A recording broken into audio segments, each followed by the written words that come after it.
are listening to the Chompcast, the official podcast of Sword Chomp. And remember, you can always go to swordchomp.com where you can access the many places our podcast is available for download. But if you're listening to the show right now, that means obviously you found us. So welcome to the madness that is the Chompcast. You can also head on over to patreon.com/swordchomp if you'd like to support us financially. More on that later. Either way, we're thankful you're taking the time to check out the show. And we have a fantastic show today. I promise you that. One of the great things about doing this is I sit down and I think, hey, what are we going to talk about this week? And then I got like 10 pages of notes. It's just, we have a beautiful system in the churn here. We take you under our umbrella, wink, wink, as we analyze and debate Resident Evil 2, the remake that is sweeping the gaming world right now, along with another game that is also sweeping the gaming world. Josh has his first impressions of Kingdom Hearts 3. Not the whole Keyblade, just the tip. I'm late to the Smash Party, which apparently is a bit misleading when I heard Smash Party because there's no key jar. But anyways, I have some thoughts on Smash that I want to talk to you guys a little bit about. Maybe I'll kind of squeeze that in the intros. Yeah, it's kind of Eyes Wide Shut reference or something. And Professor Layton, of course, is the sole survivor of the Telltale... God damn it, Telltale! I'll do it again. The sole survivor of the Telltale apocalypse. And he has thoughts on the latest chapter of The Walking Dead, after the series was saved by Skybound Entertainment. We have a boatload of polls to get to. It's a Super Bowl in America. Is Resident Evil 2 the most impressive remake ever? Metroid Prime 4 being restarted in the development cycle by Retro Studios. And our audience is not too excited for Far Cry New Dawn. And of course, the topic of the show has us looking back on games we feel that were either underrated or overrated with the help of you, the Sword Chomp Instagram community. A little bit of revisionist history, as they say. All that and more on this week's Chompcast. Let's get to some intros. Joshua Fowler is here from Michigan, the Jimmy Rustler. Josh, we've been smashing a lot this week, which is unusual. Trying to get me on the Smash train. So how's that been for you? It's been fun. I've not done a lot online, like with the competitive yet. I've done a little bit, and just a few of the issues on there have just kind of kept me from really getting too into it. But like playing with any of your friends that you know have reliable internet has been great. Like it's worked perfectly for us. It's just like occasionally you'll get a match with some poor guy, who's trying to get the last few minutes out of that free AOL disc he's got. That old disc. And the matches are not optimal, so. Rocking that dial-up in bumfuck nowhere. Some random, that's true. It's been fun playing with people that we know. It works. Sure it works great with this, like just us hopping on there. Yeah, I think playing Josh made me a little bit better because I played Josh for the first 2 nights, and the first night he swamped me. I didn't win a single match, and Josh was rubbing my face. He's like, "Free wins, Fish. Get your free wins. Everybody step right up." I was too late to the free wins. The free wins are no longer on sale. Or they wouldn't be on sale. They'd be, I guess, on discount. But yeah, I thought that was funny. So, but yeah, and then the second night, I would say for every 10 matches, I probably won like 4 of them. So I was starting to win a little bit. Granted, I know Josh was probably just trying out new characters, but it was still, I still got my feet wet. So if Fish, who I'll be introducing in a second, had come in and just wiped the floor with me after not playing for a while, I would have cried and probably thrown my Switch into the river. So that's probably what would happen. But I it was didn't happen. Hoping for that, but it didn't happen. God. You got a big green Bowser asshole right to your face. Ain't that right, Fish? Anthony Fisher's here. The Filipino Johnny Depp joining us. Actually, this is a true story. Really excited because this weirdest thing happened this morning. Fish went live on Instagram. It was really random. He was like, Fish is going live on Instagram. And what was your big event that you were putting live on Instagram, Fish? Oh, I was eating a banana on my break. Yeah. Huh. Too bad I was asleep for that. I know. It's a shame because the people who did get to see it live were truly amazed at my banana eating skills. No, I enjoy eating a banana on my break at my job. So I was sitting in my car and I was like, you know what? I was browsing Instagram and I was like, you know what? I should go live for just eating a banana. And it was fun. Like the Rich Meister, our good friend Rich Meister chimed in and he had some funny jokes to say. I was like, have you guys ever seen somebody eat a banana with their teeth? Or peel a banana with their teeth? And like, Rich was just like, wow, this is all new to me. I love the idea that Fish is sitting there. He's like, I want to eat this banana. You know what? I'm going to live stream this. This is the kind of thing the world needs to see. Not sharing this seems like a waste. Yeah. Yeah, I wanted people to enjoy the moment of me eating a banana and me have that enjoyment of seeing that enjoyment in people. Having that enjoyment of seeing the enjoyment that you were enjoying. Yeah, it makes perfect sense. Exactly. All right. Well, I mean, you got to fix your settings because it didn't save that video. So I went back to replay it and enjoy it, and it wasn't there. So yeah, I literally was just searching for it and I couldn't find it. Now I'm sad. It's like it never existed. I think I have it saved, so I might put it back up on there. Do it. Well, once this podcast goes live, I'll go ahead and set it back up so people can be like, "Wow, it's live again," or at least just give it to me for the. If you can get the video, give it to me for the VIP Instagram page for our Patreons supporters. Oh, okay. Oh, yeah. They're gonna be listening to the show. They're gonna be like, "I missed the banana. I need to see it." Right. I can make that happen. I feel like that's not the greatest selling point for the Patreon is like, join now for $5 and you can see Fish eating a banana. Wow, man, I really need to sign up. Depending if we get any new Patreons from it, we might have a new business model here. There's a whole fetish right now on the internet Fish about eating banana. Yeah, like generally that's the sort of thing you expect to see for free as you're just kind of tuning into a stream, unless you're specifically paying for it, in which case you have to pay a lot more than $5. So yeah, it's a discount. If anything, that's a discount. Yeah. Well, we'll like see. Free or 30. It's one or the other. Thanks for being here, Fish, and of course from Japan we have Professor Layton. Shay's joining us. Shay, as I was joking in the intro, the sole survivor of the Telltale Apocalypse. How does it feel to be playing The Walking Dead? It doesn't feel like that's something a lot of people are talking about. Yeah, I don't know. It's to be expected. I think it kind of mirrors the show, the TV show, essentially. It's kind of a shame. I still think the games have some value in them. Obviously, nothing can ever top the first season. The first season was just phenomenal, but it's kind of a shame to see that, it was revived after the whole controversy and nobody gives a shit. Or it feels that way, essentially. Like everyone gave it, and for good reason, everyone gave a shit about what happened with Telltale and all those employees, as it should, but like people acted super shocked that Telltale went under.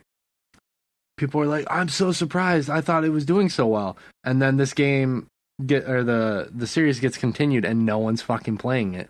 And then you're like, "Oh, that's why they went under, because no one was fucking playing it." It's kind of sad. Yeah, I wonder if Skybound's going to regret that. Well, it's hard. I would love to see some hard numbers on that, just because like I was thinking about it, even though there's not a lot of reviews out there, nobody's talking about it. Most people that are probably playing whatever episode this is are probably like the hardcore that have been following it. So it's, how do you represent? I wonder what that number is, just out of curiosity, I have no idea, and it'll be interesting to talk about later as we delve into it a little bit later. But I'm not surprised that it doesn't have a great reception. After all the controversy and everything that went, that basically happened with the series and with the company, but we can get into that a little bit more. I have a lot of thoughts regarding the game, or the next episode. Yeah, it doesn't really. Yeah, if you actually think about it, it doesn't really make sense. Not a lot of our viewers are going to jump out there and be like, "Oh, this is episode 3 of season 4. Let's just start reviewing this." Like, it doesn't really make a lot of logical sense in that regard. Right, pretty much. That's what it is, right? Episode 3 of season 4, or no? Yes. Yeah. Okay. Yeah. So it's deep in the trenches. Thanks for being here, of course, and I am Morgan, General Mountain Time, as some know me, from Montana. Yeah, I'm pretty excited. This is going to be a really good show. I know I can. There's a lot of cool things. Like I was really excited about that. Every poll this week, from the Super Bowl to the Red Dead, I was like, God, yes. See, the weird thing is, I grew up. I had this written down in my intro. Like, when I was a kid, I had very social parents, and I was always forced to go to a lot of like Super Bowl parties, and I hated watching. When I was a kid, I fucking hated watching sports. I liked playing them. Fucking hated watching them. I was like, I'd just rather be at home playing video games or being antisocial or whatever. And they would drag me. My parents were also religious, so they dragged me to a lot of like church parties, and every single year, the Super Bowl. And I was just sit on the couch with the old people and try to enjoy the commercials and watch the game in misery, basically. And then weirdly enough, when I got older, I got really into the NFL, and I had all these memories that I can recall on accidentally. Like, someone could be like, oh yeah, I remember the first time Tom Brady went up against the Rams in the Super Bowl or whatever. And I have all these like accidental memories that were like implanted in me from my torturous upbringing. But that's, if you're listening and you're not in America, one of the weird things about America is we have a big party around a big sporting event called the Super Bowl. And even people that don't really enjoy sports will get together with their friends and get drunk and eat a lot of chips and laugh over silly commercials and stuff. And it's like a big event. So it should be a lot of fun. And I did a poll this week, and it looks like most of our audience is polling for the Rams and not the villainous Patriots, of course. So it was like 60, I think, to 40, which wasn't a surprise.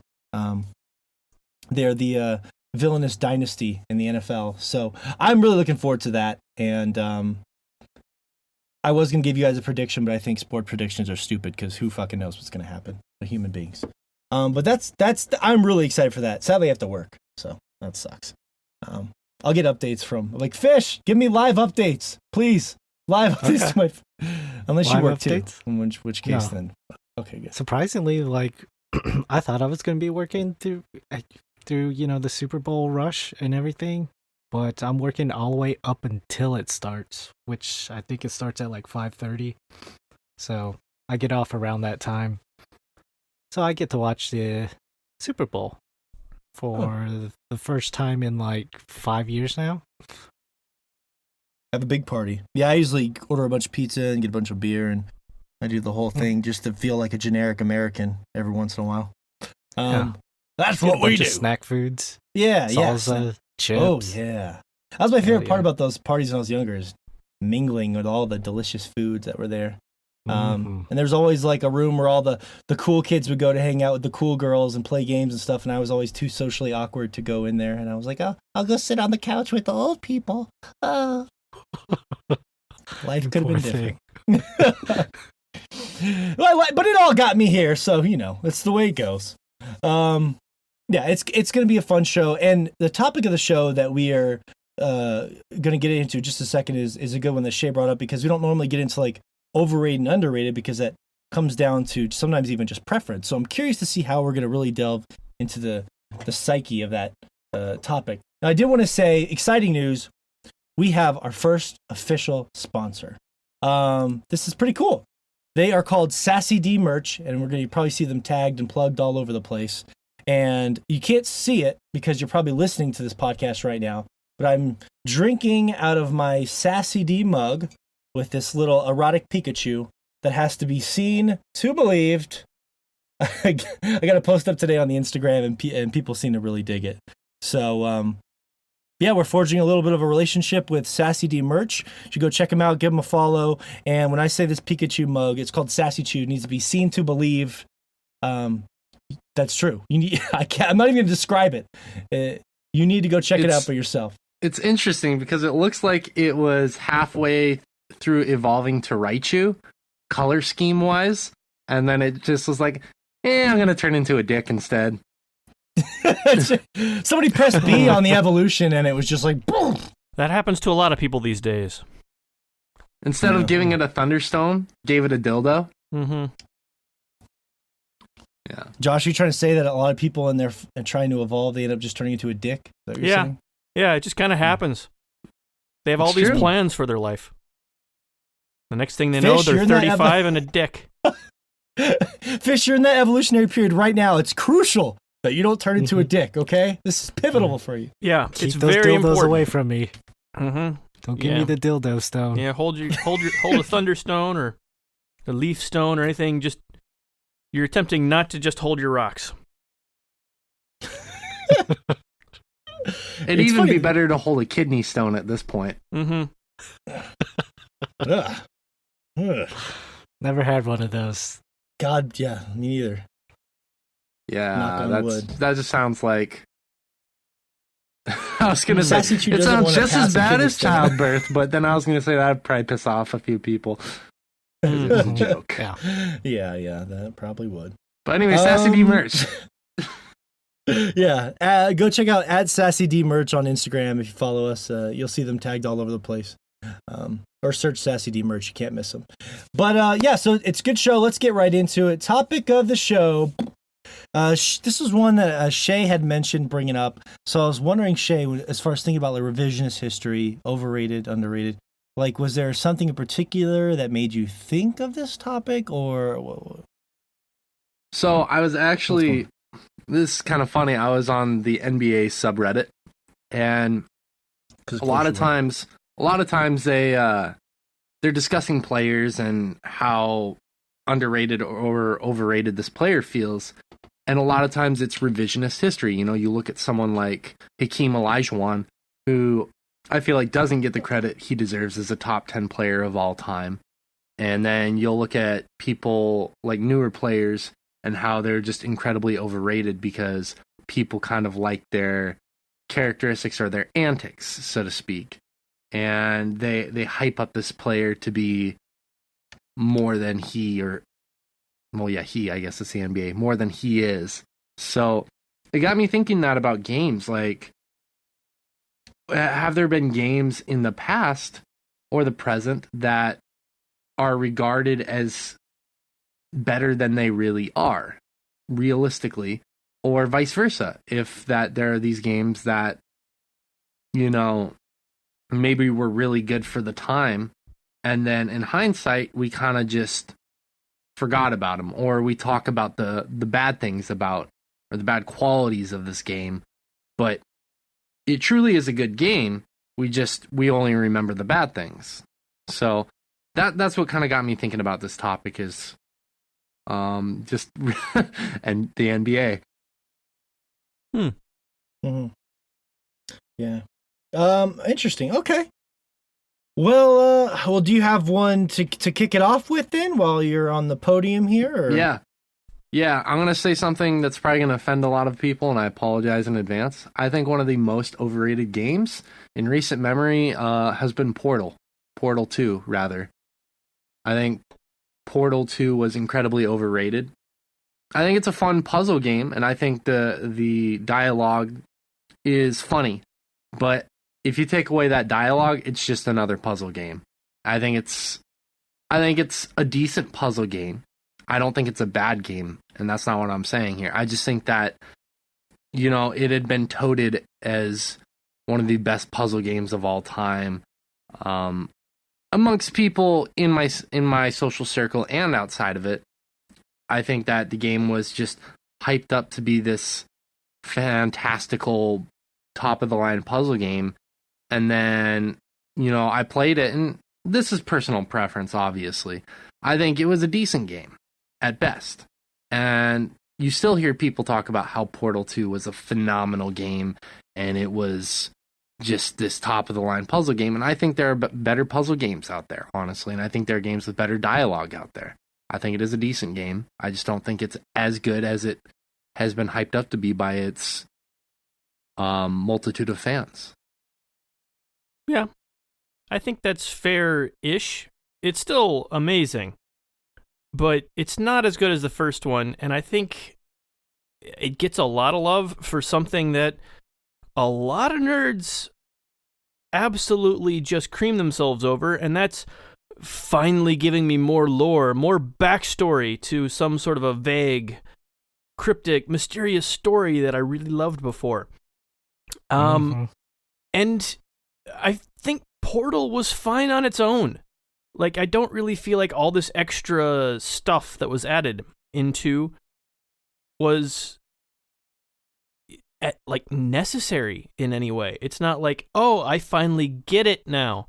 Like, it's still fine, but I don't know. I feel like nerds in particular just completely lose their minds over finally getting backstory for something that they've been debating for all these years. And whether or not it's good or not. Yeah, I don't know. I see that in other games a lot as well. Sometimes that plays to benefit. You know, you look at something like Monsters Inc. and then Monsters University, where granted nerds weren't clamoring for the backstory there, but we got the backstory, and it turned out to be really good. You know, Monsters University was just as good as the movie that came before it, but then you flip it around and you look at something like the Star Wars prequels, which they're decent movies, but when you compare them to the originals, obviously it's, for many people, it's a night and day difference. And well, especially especially like the first one where they're like, we have all these plot holes we need to fill immediately, right now. We have to fill all the plot holes people have been complaining about for the last 30 years. No, you don't. Don't do it. It's a trap. Don't. Just don't. And yeah, like, and I think that's kind of part of the reason why, like you said, Monsters University is good, because there's nothing really there. Like, there were no mysteries or no plot holes that they're trying to fill in here. Like, basically, anybody that shows up is kind of like, oh, that's cool, they're here. And it's not... Well, if I may interject here, I would say I think that was Josh's nice way of trying to agree with you, despite the fact that he loves Portal 2. So I think that's partially what's happening there. Because I know Josh loves that game dearly, and it didn't really... But that's the other thing. He already said that on his own, that he thinks it's amazing, to be fair. But the thing there, and this, not a lot of people know this about Portal and Portal 2, both of those games basically were indie games that never got funding to become full games. Essentially, Valve saw them, realized they were just great ideas, and poached them immediately. In the original Portal was that game, and then Portal 2 was essentially another game they poached, stuck into the Portal universe, kind of incorporating both tool sets from two of these games at this point. And like Portal 2's whole thing was the painting stuff, like the different color paints that would change like how movement worked whenever you were on them, like would make you bounce more or make you run a lot faster. And so you're kind of putting that mechanic together with the original Portal mechanic of, you know, just placing portals. And it works, but it's not like those mechanics really had anything to do with each other to begin with. And the justification in this world is just, oh, it's just this, you know, science research department coming up with all these wacky ideas. They made portals, they made this, you know, time warping paint thing. And it's like, that's kind of the justification for it. And then they try to make a whole backstory connecting it all. And I don't really think that's all necessary. Like, it does, like, no one really needed more of the Portal world after Portal 1. Like, yeah, it's kind of mysterious and left that way, but I feel like it ends in a good way. Like, it ends mysteriously. Oh, I wonder what'll happen now. They escaped, but you don't need to know. Like, a lot of these things, and we kind of touched on this a little bit when we were talking about the endings of Resident Evil 7, how there's a good ending and a bad ending. Essentially, even though there shouldn't be, because there's just two choices to make, and they're not really a good or a bad ending. but one of them's like the bad ending is actually so much better for horror, like story that they're telling, and that's the same sort of thing. Like they had a good ending to Portal, and then they just started adding stuff on, and we don't need it. Like it doesn't add anything to the experience in any way. Yeah, and the point for me simply being was I'm happy that people who are fans of the game got the sequel that they wanted and they're happy with it. You know, like I don't ever want to detract from that or say, you know, it's a bad game or anything like that. Just for me, the sheer amount of hype that surrounded the game and has continued to surround the game for me has just always been blown out of proportion. And I think that it is I think it's a decent game, and I think that you know, I think that's all it is at the end of the day. Well, and then that's the split of preference right there too. Like I don't want to go too much into this later because I can answer this later when I get to mine. But I mean, there's a split right there where he said decent like 4 times and Josh said amazing. There's a huge split in just preference right there alone. But I will say something in a little bit. So interestingly, bring that one up, Shay. I actually forgot about that one. It's been a long time since we talked about Portal. And you're right. I will say, people go real crazy for like Valve products back in the day, in particular, Half-Life, stuff like that. Mm-hmm. Like because of the community that they were building and sort of the early PC crowd, like it's almost like the Nintendo thing. And I don't mean that against like a knock at Nintendo, but sometimes there's like an affinity for these developers and their most like storied franchises that maybe subconsciously plays into it. I think it's worth thinking about, if nothing else. Yeah. Okay, good one. So start with Portal 2. What about you, Josh? What is overrated in your eyes looking back, or I guess in general? What's your rationale? What are you thinking? Ooh, I don't know about like as far as fans are concerned, because that's like it's hard to really keep track of like who's going back and talking about these old games or anything. At least personally, but I feel like as far as just like the reviews and like all the hype that I saw when they came out, with the last couple Grand Theft Auto games, it seems like the reviews have gotten better and better as that series has gone on, and I don't think the games have. Like I feel like they kind of peaked with 3 and, you know, San Andreas, and the reviews just keep going up. And that seems strange to me. Like, I don't feel like they're doing anything really new and interesting. It's weird because Grand Theft Auto 5 was almost my second choice for the overrated. Yeah, like the only thing that I can see with Grand Theft Auto 5 in particular is the online. Yeah. Like yes, without exactly. that, I don't like I don't see there's, you know, like a redeeming feature to it. Like so basically 4 there's none. But well, yeah, I thought a lot about this. You actually stole my answer. Oh. One of my two was Grand Theft Auto 5. I've been thinking a lot about this, and I think for the outliers for me that I see throughout history, it's when it becomes a little more difficult to attach a rating, no pun, to a product, because Grand Theft Auto 5, by all accounts, is a high quality product. But if I were to go down the list when I think of Grand Theft Auto games, the multiplayer in that game was not really ready to go when it went out the door. So the multiplayer had nothing to do with the scores. That was a thing that caught on later. It was like you know what I mean? And it will be remembered throughout time as a huge phenomenon, but that had nothing to do with the review scores. Yeah. Yeah, like those, if you look... No, go ahead. Well, like, so those scores, kind of like I was saying, those scores are for like the main story, and I don't think that's enough to give it these amazing ratings compared to the older games. I think the thing that really disappointed me when I played it was that if you were to go back, Grand Theft Auto 5 was not a technical achievement. It was a late cycle PS3 game. And then, I'm sorry, I burped on the podcast. Edit that out. It was Grand Theft Auto 5 was a late cycle PS3 game. And then whenever they redid it for PS4, it was just sort of that, you know, they put the PS4 coat of polish on it, but you could tell it wasn't really designed for PS4. So it didn't have the technical achievements like the early games. It has the least interesting characters of the entire saga, all of them. And that's saying something.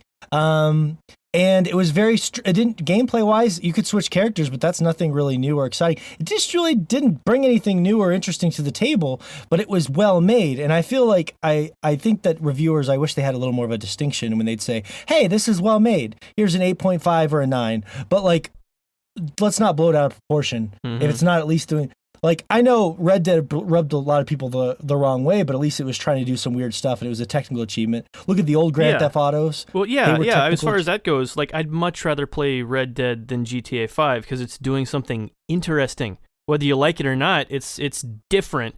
You're having a different experience there than if you just pop on, AAA the game, with GTA 5 or something. Yeah, and even location-wise, they went back to a location they'd done before with San Andreas, but less interesting because San Andreas had that like 90s hip-hop vibe that they were going for, very specific with the soundtrack. They had Samuel L. Jackson was in that motherfucking game. Samuel L. motherfucking Jackson! It was just a different time, and I feel like that was the most safe Rockstar game I've ever played. And yeah, so I actually agree with you on that one. Because I think a game can be of a good quality, but if it's not pushing boundaries or doing something brave or at least being a technical achievement, I feel like the reviewer should have an onus to at least try and factor that in. That's just my personal opinion. Yeah, to offer a counterpoint on that, because I largely agree because, like I said, it was almost my choice. The thing that kind of kept me from selecting it was the online presence in the sense that the mod community there, it's not like groundbreaking the mods, but just the amount that have been implemented into the game and how it can completely change the gameplay with that many people playing at once. Like I said, not necessarily groundbreaking, but to the scale. Is new. Yeah, exactly. Yeah. The fact that it was allowed, and the scale, I think, is pretty impressive too, because there was a period there of like 3 or 4 years where just there was constant videos on social media of people just showing all these crazy mods with the amount of people that were playing together. And it was just such a craze, a phenomenon for the time. So it really, it speaks to, how much mods really benefited that gaming world, and the fact that it's still a popular game online right now, I think really speaks to, how beneficial it was for that game and for that IP in general. If and when they make a Grand Theft Auto 6, obviously they're going to have to one up that scale, and that's going to be difficult for them, because 5 has been such a home run for them. But, the actual campaign itself, like you guys said, nothing spectacular about it. So for me, like the online play was never really a big draw for me, and the campaign was really what I always enjoyed about the series in the past, and it didn't really interest me either. So for me personally, it was overrated, but I can also see the value in it. Well, I would say, to counter your counter argument, which I actually think everything you said is 100% valid, most of the ratings and everything came out initially, and the multiplayer was like, it took a while to catch on, like that whole phenomenon. I don't even know if they launched it at the same time as the actual game. I have to go back and double check. But I just think it's interesting that a lot of those review scores were mostly based off the single player, and then the multiplayer became a phenomenon, which is just fascinating to me, because that game, the multiplayer, was something is legendary, at least for most other. Me and Fish spent a night with Grand Theft Auto 5, and it was fucking a lot of fun. It was kind of broken and laggy and stuff at the time, even when we played it, but like it was a lot of fun.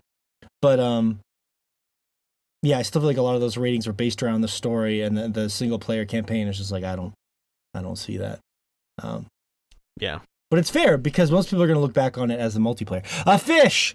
The Filipino Johnny Depp! What? Oh man, what does Fish consider? What does Fish consider overrated? This is a real overrated. Dicey thing. Everything. I don't know, every game ever made since the dawn of time. Overrated. Who needs them? I still feel like people bring up this game and talk about it all the time, but Skyrim just feels so overrated. We're gonna have a fight on the podcast. Uh-oh. No, Let me go filter honestly, our like, email inbox for Skyrim. I can't see Shay's face because his webcam's dark, but I imagine it's seething right now. Mm-hmm.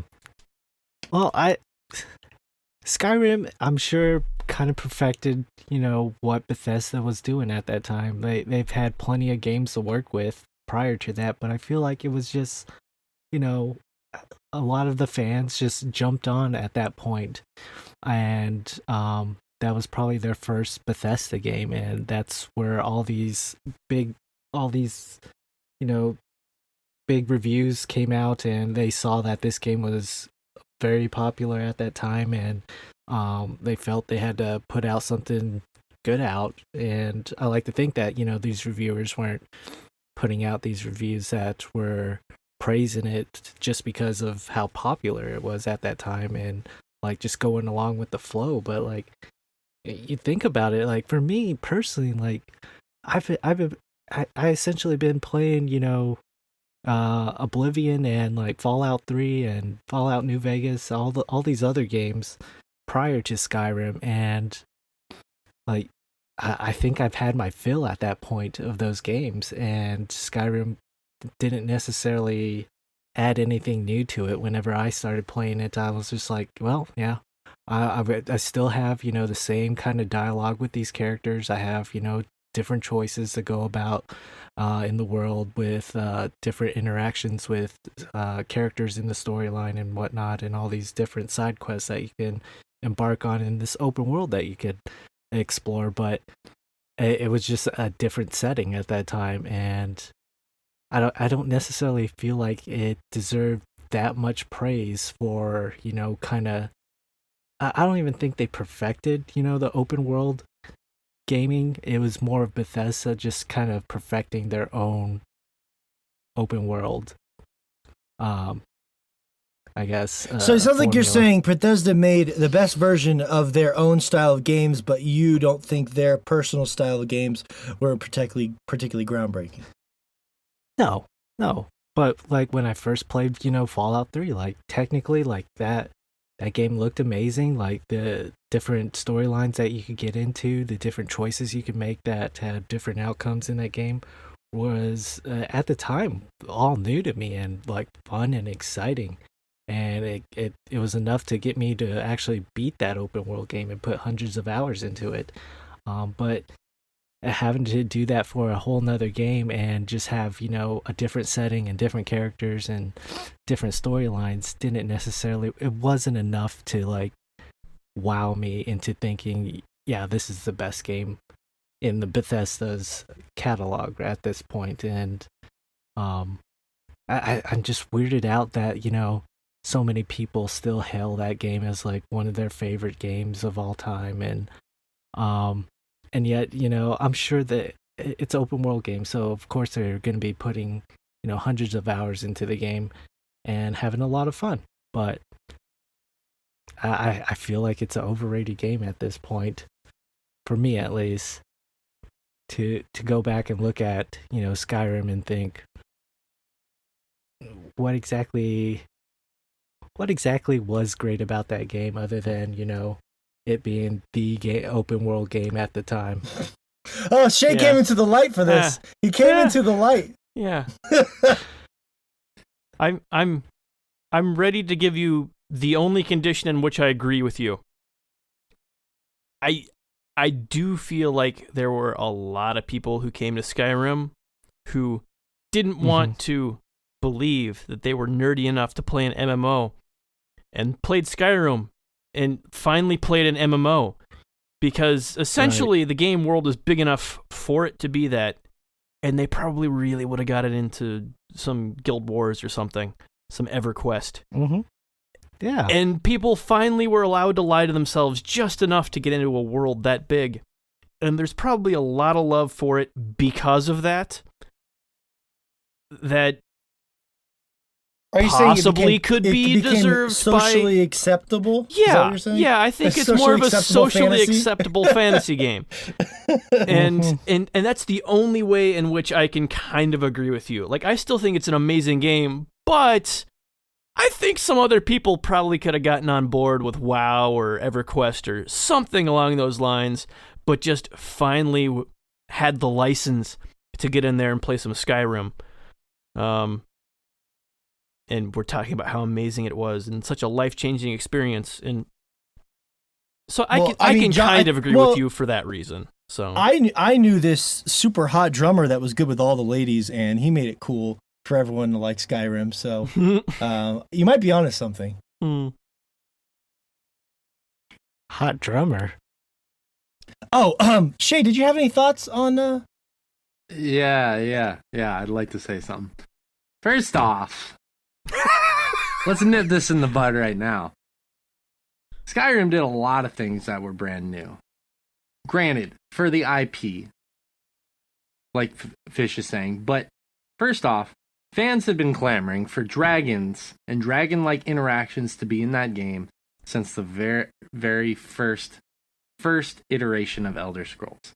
The fact that they introduced dragons into the game was massive because it completely brought the lore together. You know, for four games, 4 very long games, they'd been hinting at dragons and dragon interactions in this world. And the fact that they brought that together was incredible, you know? And not only that, it changed how you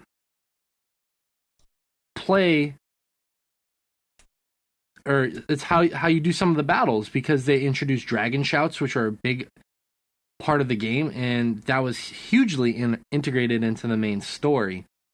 On top of that, you have to fight all these dragon priests that have these interactions and this lore. Like, there's so much lore in that game that just the dragons, just bringing those into the game, you know, it was really important. And I can't even organize all my thoughts right now because there's so many things I want to touch on.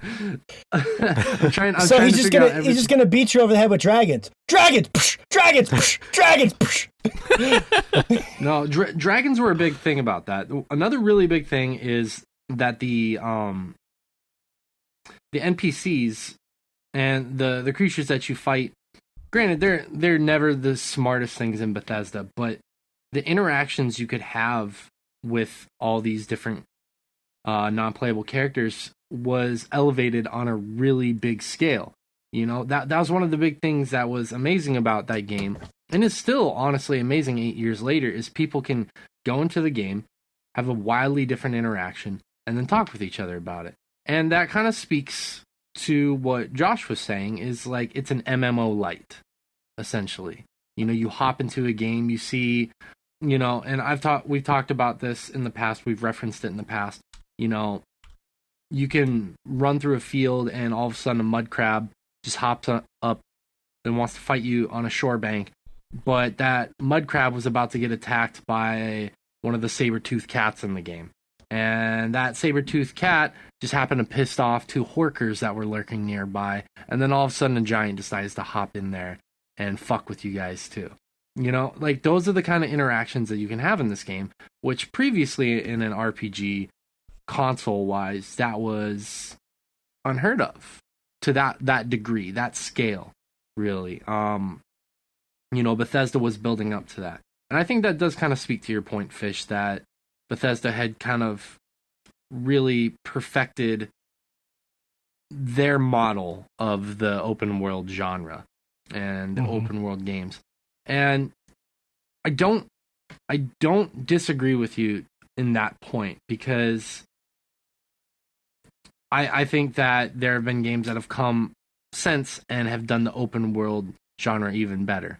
I think, to me, Witcher 3 is one of the best games, RPG wise, to come out ever. The world building in there is phenomenal. The scale in there is great. It's not the best, but it's great.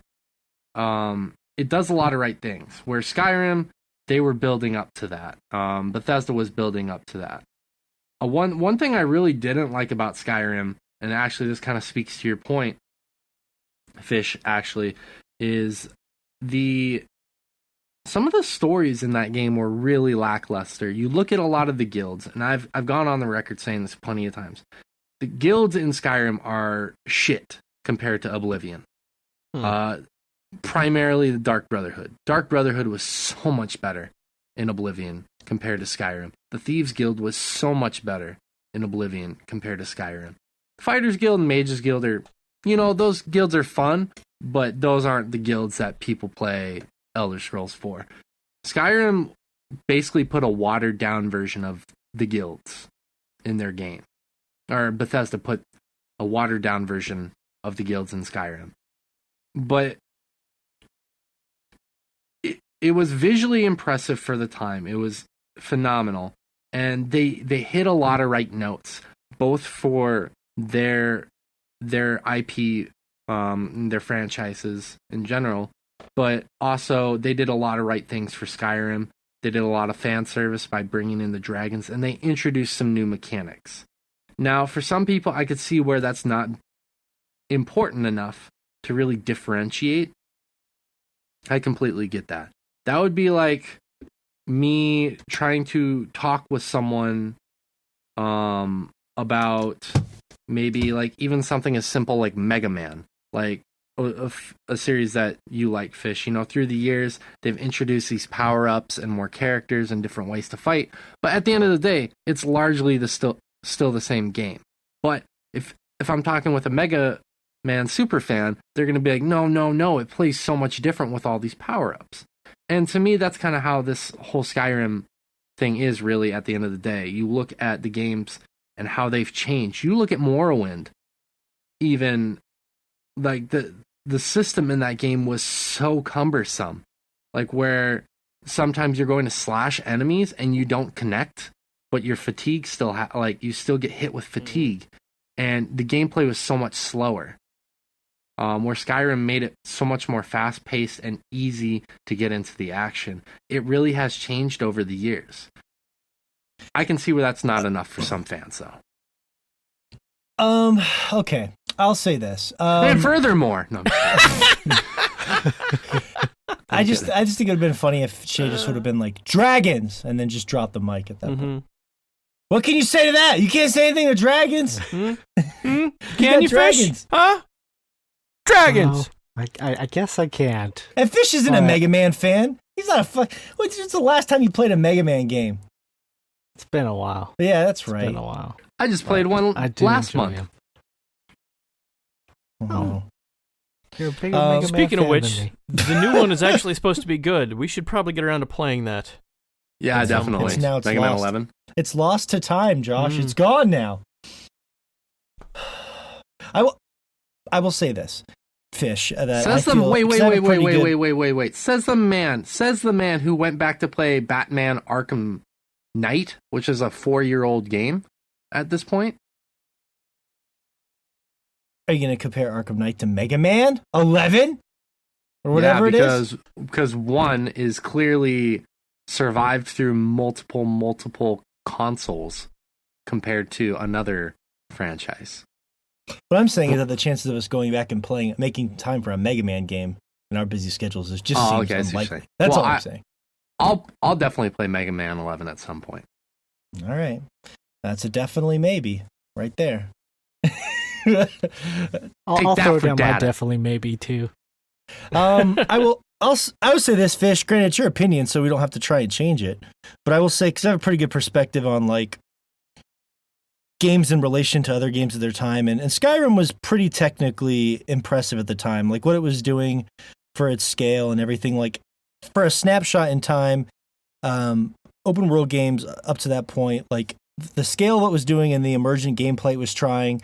I don't think Skyrim holds up that well today. That's my opinion, but it doesn't matter because at the time is all that matters to me when I think about these things. And I remember at the time it felt really incredible. So I don't know. I feel like it was really technically impressive and it was a really good game. And we had a lot of cool stories from those little emergent things that would happen. And yeah, so I mean, I get what you're saying, Fish, but I feel like you might be discounting the technical achievement of that game, I think, a little bit. No, not necessarily. Like Shay was saying, like it for the console, it was definitely more approachable by a general audience. I feel like, but like dragons have been in other games for a long time as well, like in RPGs, of course. And like I've been fighting dragons since EverQuest back in 1998. You know, it's like, damn, he's whatever, he's going nerd. against the dragons. He's fighting the dragons. Whatever, nerd. Playing your MMOs. I'm a dragon slayer, man. Yeah, been slaying dragons since 1998. I've been listening to that band before they were popular. You know what? It's hard. It's hard for Fish to get into certain things like fantasy in particular. I know because I've known Fish for a long time, and fantasy is a hard genre for him to get into. I've noticed he didn't even like The Witcher from the little bit that he played. So like, I don't know really what to do with that. Granted, I don't think he played enough. I know Josh didn't like it either, but he didn't. I don't think he really played enough of The Witcher to sit here and make a case against it or for it. My point is that genre is tough for Fish. I'm just telling you, Fish, at the time, it was a technical achievement, and you have to trust me on that. But that doesn't make, whether that makes you like it more or less is irrelevant because it's your opinion. Right. Yeah. And I feel like because the only talk that Skyrim's ever like kind of brings up, or whatever's brought up in like conversations as far as like favorite games, is like people will say, "Oh, Skyrim," and like I feel like that's kind of like a safe way of saying like, "Oh yeah, you're somebody who definitely played that fucking the absolute gem of a game," and I feel like there's. Well, You know, these people showing up. Hey, I hear nerds are cool now. Hey guys, I play a Skyrim. But think about, and then all the nerds are like, cool. Think about the broad scale picture, though, guys. You know like, what? If a you know what? I am that nerd, motherfucker. I am that nerd. Guys, he's right there. Come on, that's rude.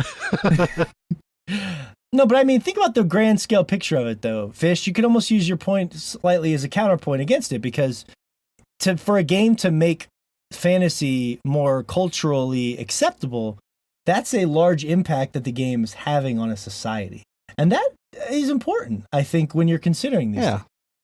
Yeah, I can't refute that, because good. indeed, like there needs to be more fantasy in people's lives for sure. But like I've fantasy. I've delved so deep into fucking fantasy for years and years. No, have you? That, like, Yeah. Well, let me bring the most counterpoint of all counterpoints, and then we can. let's go back to RuneScape, where the final boss was actually a fucking dragon. Oh, you're going back to RuneScape! I mean, we could do the same for Minecraft, really. But, anyways, the counterpoint of all overrated. counterpoint. There's only been one game remade for the Alexa.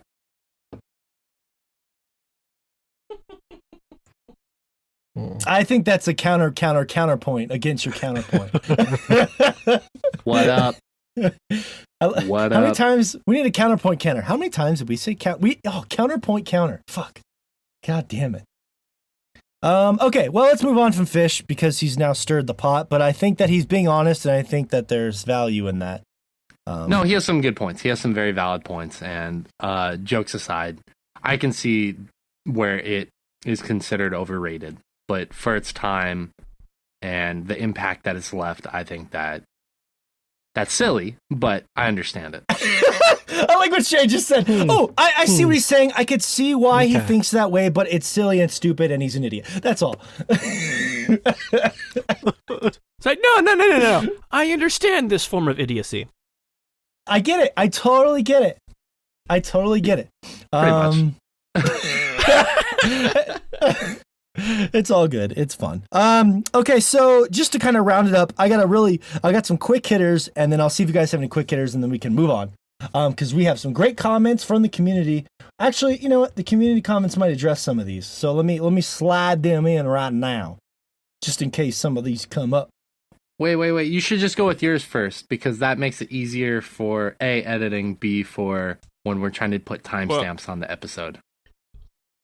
Unless you had another one, it was GTA 5, like me. Oh, that's right. It was, someone had just brought up one that I was in my back burner, so when I get to it, I'll get to it. I don't need to go on a tear here. Okay. So, let's see. if you'd ever like to leave a comment, and you may have it left, you may have it left on the show, left to die, for all to see. No, we bring your comments and we fill them with life and rejuvenation. At Sword Chomp on Instagram every Thursday, or most Thursdays, depending on what we're doing on the show. We will have a post, and if you leave a comment, we'll try and read it, talk about it, see what we can do. Shay would appreciate this one, so I shouldn't read it just yet. Let's see. Okay. So, the picture I put up was basically a game that I thought was underrated, and that was Catherine, and it had Nathan Drake hanging from her bosom. Because I was going to say Uncharted 2 was overrated, but then I realized it was a technical achievement, and I decided I wasn't going to do that. And so, just because I think there's merit in that. There was a comment from Justy85 that said, it's a good, fast-paced puzzle game, and it will make you so uncomfortable at times. Really wild story. Which is, I assume he's talking about Catherine. But Shay, I want to appreciate this now that he's back. It says, IGN Otum Gaming said, Sea of Thieves was so underrated until recently. Overrated is most likely Fortnite for me. I tried it, and after one season, I was done with it. I can agree 100% with that comment. I mean, I enjoyed my time with Fortnite. I don't think it's a terrible game. I think it's overrated, but that's okay. I definitely think Sea of Thieves didn't get the credit it deserves. Yeah. Yeah, absolutely. Like, we haven't gotten to them yet, but as far as overrated games go, I mean, obviously, it's hard to say based off of our show and as much love as we gave Sea of Thieves, but the gaming community in general just wasn't having it. They didn't want none of that. None of that. And Sea of Thieves really is just a great, great game. And it really is cool kind of seeing the turnaround that is happening right now. It's people are finally starting to get it. So. Dr. Disrespect plays it, so now everyone wants to give it a shot. I see how it is. Well, I mean, like, it's kind of having the same turnaround that No Man's Sky did, like, whereas this, when we've talked about this in the past, where it's kind of this bare bones game, and now they're infusing all this content, and people are like, oh, okay. Yeah. We'll see. Yeah, I think that it's turning. I don't know if it's had a turnaround yet, but I think that ship is turning, slowly but surely. Because I'm at the helm and I don't know what I'm doing. Yeah. Let's see. It's true, and fish is jumping in the water already. Slowly turning. The anchor may be down. We don't know. Anchors away. Naaman said, the Metro game franchise needs some more respect here. I'm currently playing the remastered versions of Metro 2033 and Last Light, and it's pretty solid. Tight shooting mechanics and the right amount of stealth really made the game for me. And the supernatural factor of the game is like something out of a movie. With the release of Metro Exodus, hopefully some hype can be generated to play Metro 2033 and Last Light. Which is interesting because Metro is a series that we don't play. And you don't hear a lot of people talk about, yet it kind of exists, and people seem to enjoy it. Yeah, it kind of came out alongside so many other games that looked similar at a time, and so I was just kind of tired of it whenever it came out. Mm-hmm. But yeah, like from everything I've seen about it, it looks like it should have merits. That like if you're going back to play something from that generation, I don't see any reason why it wouldn't be Metro compared to anything else you'd be playing. Fun random aside, there was this big controversy because the new Metro game made a deal with the Epic Games client. So everyone who had pre-ordered the game on Steam is still going to get it, but it's being pulled from Steam now because they signed an agreement with Epic. But the interesting thing about that controversy is because of that, a bunch of people panicked and they bought the game. And the game has actually been surging in sales because people are like, I don't even know if I really want it, but it's not going to be here whenever I want to buy it on Steam, so I'm just going to buy it now. and it was the number one game on Steam. So that's fucking hilarious.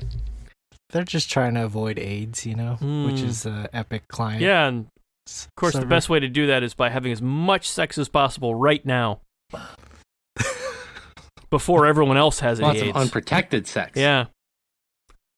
I don't know why I continued with that joke. It was bad enough when you started it, and I decided to make it worse. You lost me. You did. You did. I have no one but myself to blame for that. It's true. One thing I'll say about the Metro series, I don't know much about it. I used to see it on the shelves and stuff when I worked at GameStop for a little bit. And to me, it seemed like one of those more niche games. You know, I remember when I worked there, Sniper Elite 4 had just come out. And that's a game that obviously none of us play. But the people who would come in and buy that game were a lot of former military people or current military people. And it really, like, they would talk about how the previous games were basically really good simulators of what it was like to operate a gun in the military. And I think, like, with the Metro series, I think that's kind of, it's not along those lines per se, but I think it's kind of like a niche game. It targets specific people, kind of like Farming Simulator does, or NBA games do. And I know that kind of goes without saying. That's the whole point of games and genres.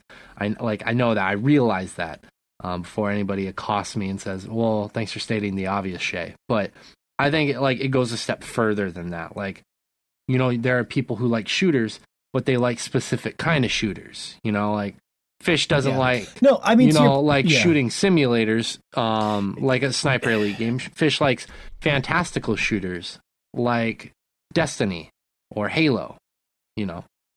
I mean, to your point, I would say, I think the thing that's ever kept me away from that series is when I read reviews, people say it's fine. And I'm like, okay, it looks good. It looks fine. I've never heard anyone be like, dude, you gotta play Metro. It's fucking incredible. It's never been nominated for Game of the Year. And I feel like it's just hovering in that, like, good category. And for people like me who don't have a lot of money to just throw away on stuff, it's kind of like, well, it's supposed to be good, but no one seems over the moon about it.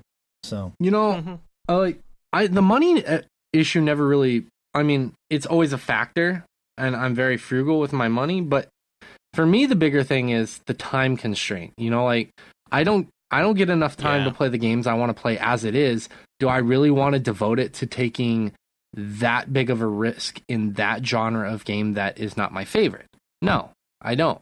You know, and that's nothing bad about this guy's choice at all, because I don't know. It could be a sleeper hit, in my opinion, and be one of the greatest games I've never played. Who knows? But, you know, for me, when I don't have that time to devote, you know, I got to pick and choose. And I guess that's kind of the whole point of why we do this, is we get to play games out of our norm. But, you know, until we're making the big bucks, I'm going to stick with making slight choices out of my norm, not these way left field choices. And if you look at his comment, I mean, and thank you, Naaman, for your comment. It's been a lot of fun to talk about. He literally says it himself. He says, I'm currently playing the remastered version of Metro 23 in Last Light, and it's pretty solid. It's pretty solid. And I think when people, it's hard sometimes if people just hear something's pretty solid, if it doesn't really grab them. And that's interesting. I think that it's kind of stuck in that pretty solid zone, and that's probably to be fair, he might be trying to avoid what we're talking about and overhyping it at the same time. Overhype, Naaman! Overhype it! Sell that game! It's the greatest thing ever! People need to play this fucking game! Kilted Gamer said, I definitely think that a game that gets so much hate that it doesn't deserve, but it does deserve some of it, is Battlefront 2. It's a solid multiplayer shooter with a fun theme. Not my favorite by any means, but it's fun. It's also not the deepest, but also quite a bit to bite into. And, you know, like he said, the loot box fiasco, he talks about it here, was really what dirtied that game for everyone. No one could even focus on the actual game because the loot box thing was so bad. Yeah, I don't think that the game will ever get a fair shake just because of the loot box situation, which is sad because that was, like, entirely a publisher thing. Like, I really don't feel like that had anything to do with what the designers wanted for the game in the first place, which is, it's just sad. Like, I don't know personally, just because, kind of like Shay was saying, that's not really the sort of game that I'm gonna bump other things off my list to go out and play. But it looks fine. It looks fine from everything I've seen. It just got so much hate because of what legitimately were, you know, completely fine concerns to have about a terrible loot box system that they were planning on implementing with that game. Yeah. I will say this. Yeah, fair enough.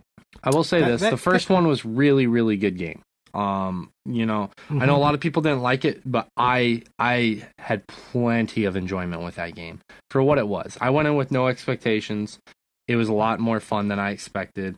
And my little brothers and I remember we played it for multiple days, for hours. Like, I remember one day we just sat in the basement of my parents' house when I was visiting for Christmas, and we just fucking played it all day. It was so much fun. We just took turns. It really wasn't that bad of a game. It was actually pretty fun. And it was kind of exciting to hear that they were coming out with a second one before all the loot box fiasco. And I'm willing to bet it's still a pretty decently fun game. If we were to delve into it, and I guarantee we would probably have some fun online playing together. But yeah, it is what it is. I could tell if Josh's was serious or sincere. You know, I went through. That's a side effect of all this sarcasm. I really need to dial it back so I can, you know, have a reasonable, useful at some point in the future. Sorry, Fish. What was you saying with those beautiful little lips of yours? Well, you know, I rented that game and beat the campaign. And nothing. I mean, it's an okay shooter. Granted, like, you could play it in third person, I believe, and in first person, but like, if the campaign was just there, and there was set pieces like where you're flying the Millennium Falcon around and having all these nice aerial dogfights, which was probably the highlight of that game. So much so that, like, when I jumped into the multiplayer, I was surprised to find that there was actual just game types where you could just play as a fighter pilot, and like it would be set in space, or you'd be flying over like Tatooine or something like that. And I actually enjoyed that more than anything else in that game, was the actual aircraft battles. And actually, I kind of miss it at this point. Like, I only rented it for like 2 days or so, but well, you got to be careful though, because Fish likes the gummy ship, so he has a thing for.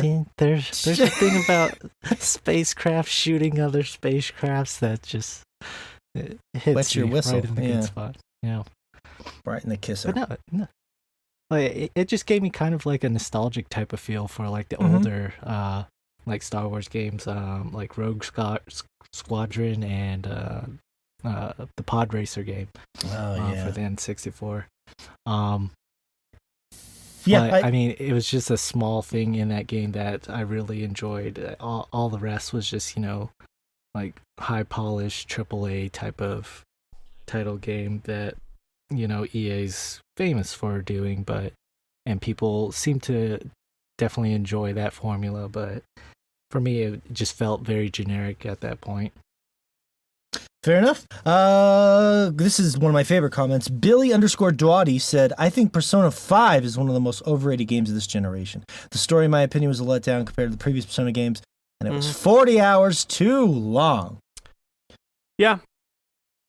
Yeah, no, that is true. Yeah.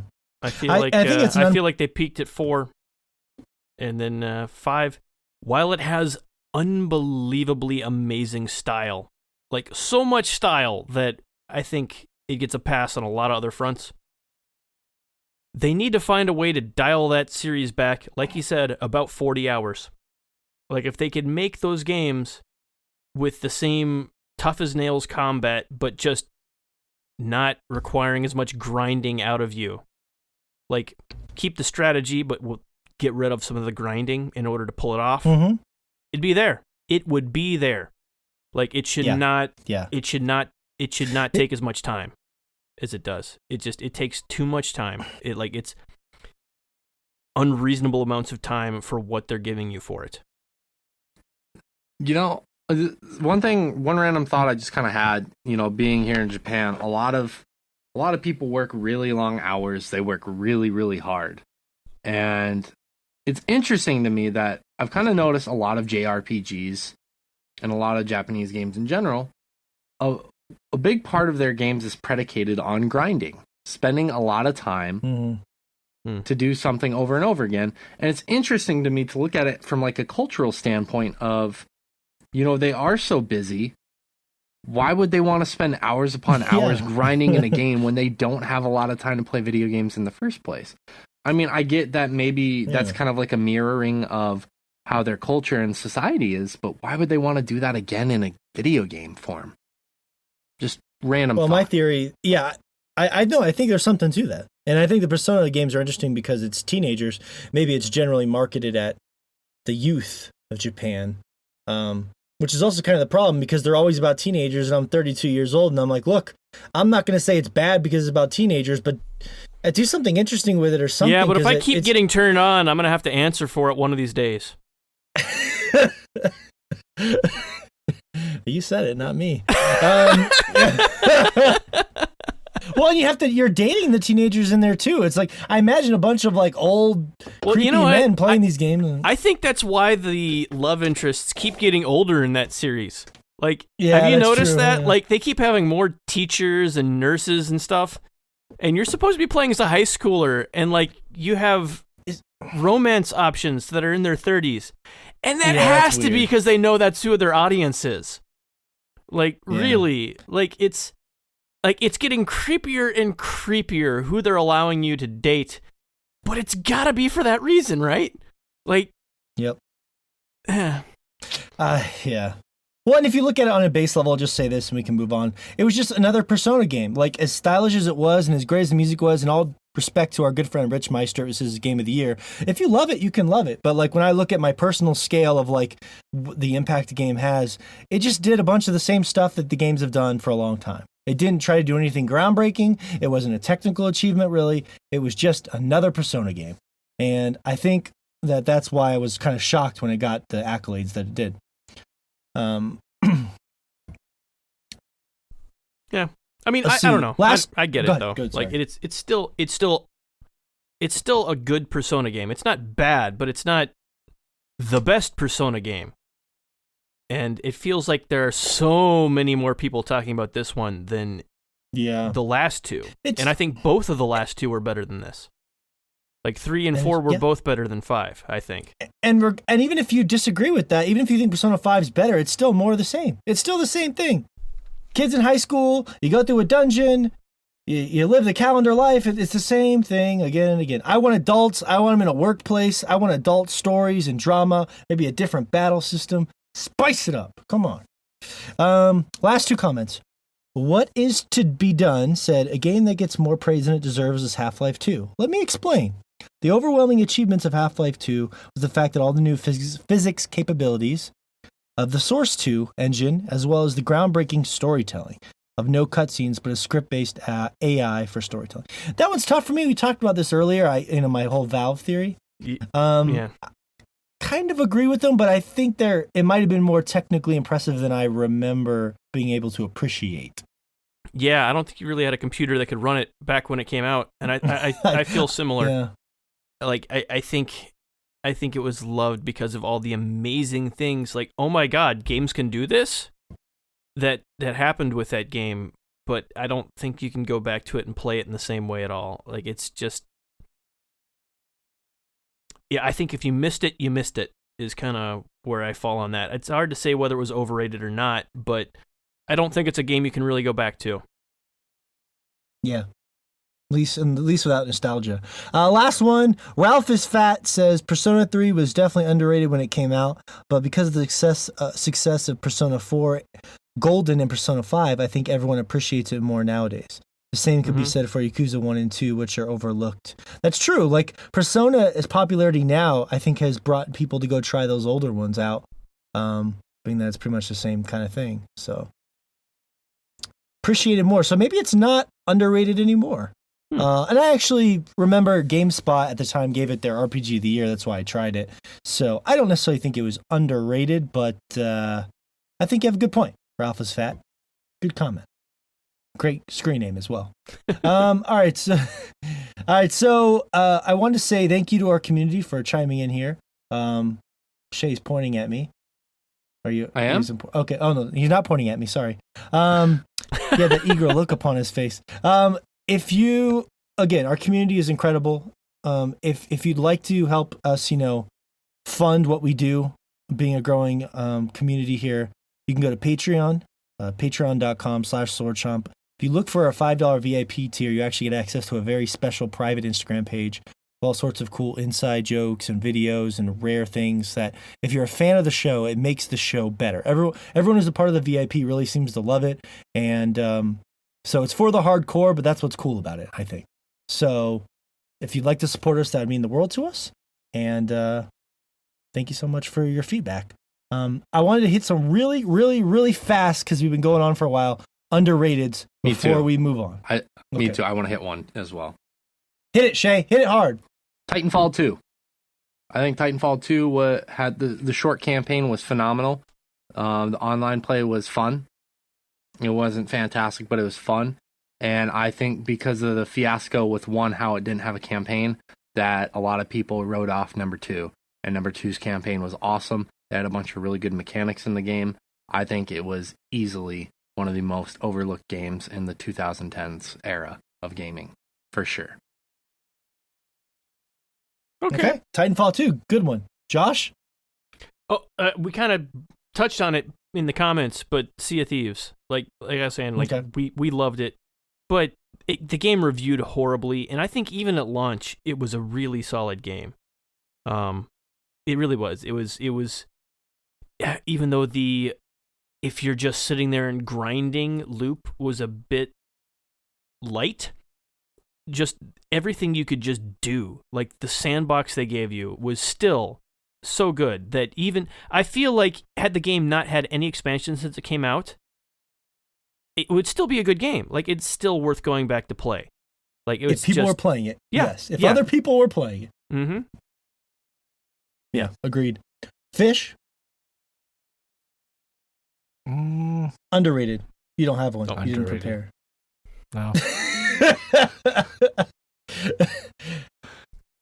It's weird. I Skyrim will is agree both with his Sea of Thieves, though. Sea of Thieves. Yeah, that's true. That's true. Yeah. I just like to give you shit, Fish. I'm sorry. Thanks. Well, I mean, that's my job. Yeah. Gotta keep you honest. I've got another one since Fish doesn't seem to be prepared for, I don't know, podcasting as a profession.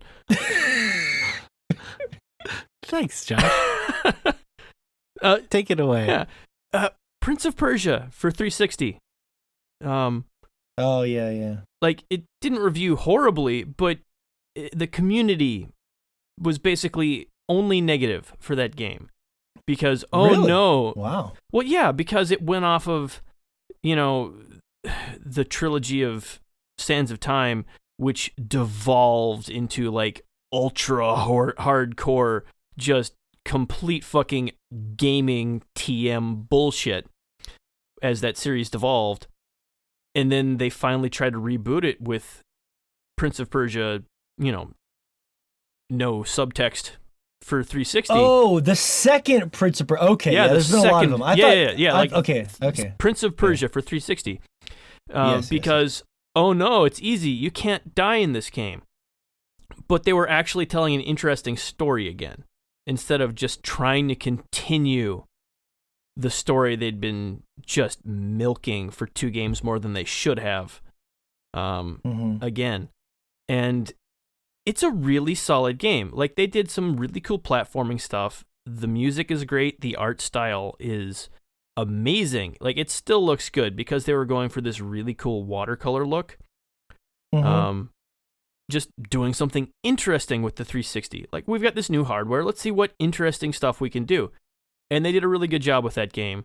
And, like, it didn't, like I said, it didn't review horribly, but it didn't review amazingly. And the community just hated it because it was just a bunch of dude bros who wanted to flex their E-Peens. And then they were given, like, an artistic game and didn't know what to do with it.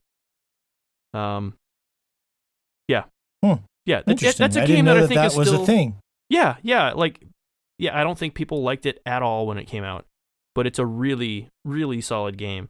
Really good. And just was trying a new direction with the series that I think people, even now, it's worth going back to play that game. I completely forgot that game even existed, to be honest with you, until you said that. And now I do remember. Cool. I really like the bad one, the one with the Godsmack music, the thing that just. That was a weird game. It was actually a good game, but it just was filled with stuff that people thought was gross on the outside. Okay. Yeah, so I think the thing that's in common with a lot of my underrated games like Catherine and like No Man's Sky and Sea of Thieves is not necessarily the expectations of what people want a game to be as opposed to what it actually is, and how we actually label something with a score. I think that's when I was thinking a lot about this topic, the thing I settled the most on was the outliers is the term rating, overrated. Like, even the content of the review might be something I would somewhat agree with, but I think there's certain games by nature of what they are that are very difficult to add a score to that makes sense with how maybe they're feeling or what the context or the review is. Mm-hmm. And I think Sea of Thieves is a great example of that. I was reading the IGN review and I'm like, most of this is well written and I agree with it. The score I think was complete bullshit. Now, and I just think that's because it's difficult sometimes to assign a score when you have to something that's sort of very unique or weird or different than expectations. Yeah. I mean, that's kind of one of the reasons we gave up on that whole numerical value thing this go around, because it was just a nightmare before. It's certain things you just can't do it. It's just having to add a numerical score to something like that, because people just fixate on the score. The score is the Metacritic, but the content of the review I think can be somewhat overshadowed, or maybe it's difficult to even do. So, anyways, that's my sort of closing thought on all that stuff. Yeah. Because I've already beaten No Man's Sky to death in the past. Okay, well, that was a lot of fun. We got some games to talk about. Boom! First, let's do a little back and forth dance here, because I know Josh didn't play Resident Evil 2. We have been playing Smash. So I'm going to go Smash, Resident Evil, Walking Dead. So let's go. So we've been playing a little Smash. It's been a lot of fun. I alluded to that earlier. I don't know how much we can add other than I beat Fish a bunch of times and deal with it. So that's the way it goes. A bunch of times. Look how mad he's getting. Yes. I beat the Asian at a game, finally. Yes. I'm just enjoying it right now because it might never happen again. So, yeah. In my defense, though, like, I was using a character that I rarely use. I was just jumping into battle, and we were doing like free for all, and 3-on-3, or three of us all going at each other, and that was a lot of fun playing that, all three of us together. I did like how chaotic it got, and like us kind of like, jumping on, beating on one person, and then it just going into all different directions and everything. But like, we were sitting at the outside of the game in a ring, and like me and Morgan were ready to go, and I guess Josh hopped out to switch a character, and me and Morgan had, I guess, already pressed start, so we were starting a match, and I was like, oh shit, we're starting without Josh. And I was starting with the character that I just wasn't familiar with, and he was using Bowser, and yeah. So I see Fish making excuses. Excuses. Yeah, I am. Definitely am. But it won't happen again. Yeah. Well, that's funny because I beat you with Donkey Kong too. Do you remember that? I saved it and I jerked off to it. Okay. Wait. Was it a 1-on-1 or was it all three of us? Yeah, you were in Cineroar. Yeah. I think Josh was watching us slap each other. Yeah. You need to that's right, yeah. You need to go into training and have that bot just use down B over and over again until you figure out how to beat it, because that's kind of Morgan's one trick on Donkey Kong. So once you figure out how to actually attack Donkey Kong, Josh, through a down B, Donkey Kong's you're dead golden. to me. Yeah. Yeah, his down B is kind of annoying. It just destroys shields if you accidentally shield it or something, thinking he's going to set up for a smash. Yeah. Well, it's weird. The way you guys fight is so different because, like, when I played Josh, we had this like one epic fight where we were using shields like constantly. And when I played Fish, I didn't even think about using the shield because Fish never used the shield at all. And it was just very different, style of. So the weird thing is I went down this rabbit hole and I was looking up like rankings of characters, and there was this site that had all these like ratings for Smash characters, and they gave Donkey Kong a D. And I was like, fuck, he's a D? I'm trying to use a D over here. Which site of this is this? Because there are a bunch of unbelievably terrible tier lists out there right now because everyone wanted to get in on the hype because the game is selling so well. And yeah, like I've seen some, like anybody that doesn't have Little Mac is dead last right now, you can ignore all the rest of their ratings. So Little Mac is the worst? Is that what you're saying? Mm-hmm. I love Little Mac. Yeah. My favorite moment was when Fish jumped into that match with Little Mac and he just ran off the cliff the first 2 times. Oh my god! I know that was my daughter was laughing at you so fucking hard, Fish, because she was sitting on the couch just right behind me, and oh my god, yeah, like literally, like right at the start of the match, she goes in and just lunges right at me. And I dodge, and he just flies off the edge of the stage. It just keeps going. And Joe's like, he just ran off. Wait, what just happened? The great thing about that, though, is like as the match progressed, like I could see Josh try to bait me into jumping off. Jumping off the ledge. I'm like, let's see if we can continue the trend. I was a little bit more leery at that point. I was just like, yeah, nah, I'm better not trying to do that. That's fucked up. He's just trying to make a fool of you, boy. That's fucked up. The fight, Josh. I had an audience at that point. I had an audience with my daughter behind, just laughing, like he's gonna fall off the stage again, isn't he? I'm like, I'm gonna try. The fucked up thing is Josh likes to use those annoying characters that like can fly back to the stage. So you think Josh is about to die, you finally knock him down. He's like he's down to the point where you can't even see his character, and then he comes flying back up with his piranha plant or his God, when I was playing Josh with King K. Rool, I was thoroughly having a good match. And every time he fell off the cliff, he would just come flying back up with King K. Rool's like helicopter head or whatever the fuck that thing is. God, that was so fucking annoying. Oh my god.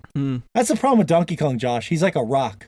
He's like a fucking gangster putting a cement block on a fucking victim that they just killed and throwing him to the ocean. He just falls right off the edge. Yeah. And both the characters that you like, Donkey Kong and Bowser, both have just zero recovery. If they ever get below the lip of the stage, they're not getting back up. Well, one thing the game doesn't really tell you about is like recovery. So here's the weird thing about the game, Josh. I had some questions for you. Had some concerns. This is the Smash Brothers hotline. Questions and concerns. So the first thing is, I get the general idea that the more damage you take, the easier it is to knock you out of the ring, right? Mm-hmm. But there's some nebulous stuff there that I don't quite understand. Like sometimes I might be in the red at like 100% and someone can like smash me and then I go flying off the stage. Other times I'll be at like 200% somehow and they're smashing me and I'm not flying out. Is it kind of random? Like, how does that system really work? No. Like every attack has a set damage, but damage is not directly tied to knockback from a certain attack. Like that is independent. Okay. Okay. So certain moves are specifically kill moves. Like they have high knockback, whether they have, high damage or not. And generally they're not great moves at the beginning of the game because you kind of want to keep a combo going. You want to kind of hit somebody a little ways and then follow up and continue damaging them as they go. And so if you knock them halfway across the screen, you won't be able to actually follow up on it. But once they get to higher percentages, that percentage thing is basically just a multiplier. It's just a percent multiplier on the knockback that you're doing. What's a kill move? How do you know? How do you know if it's a kill move? You kind of have to learn it for each character. Like certain like as you attack, you'll just notice which moves are actually knocking your opponent back the farthest. Like, because they still knock back the farthest at low damages. Like, if you hit somebody with something and they go flying, like that the first hit you ever do with them, that's probably a good move to try to knock somebody out with.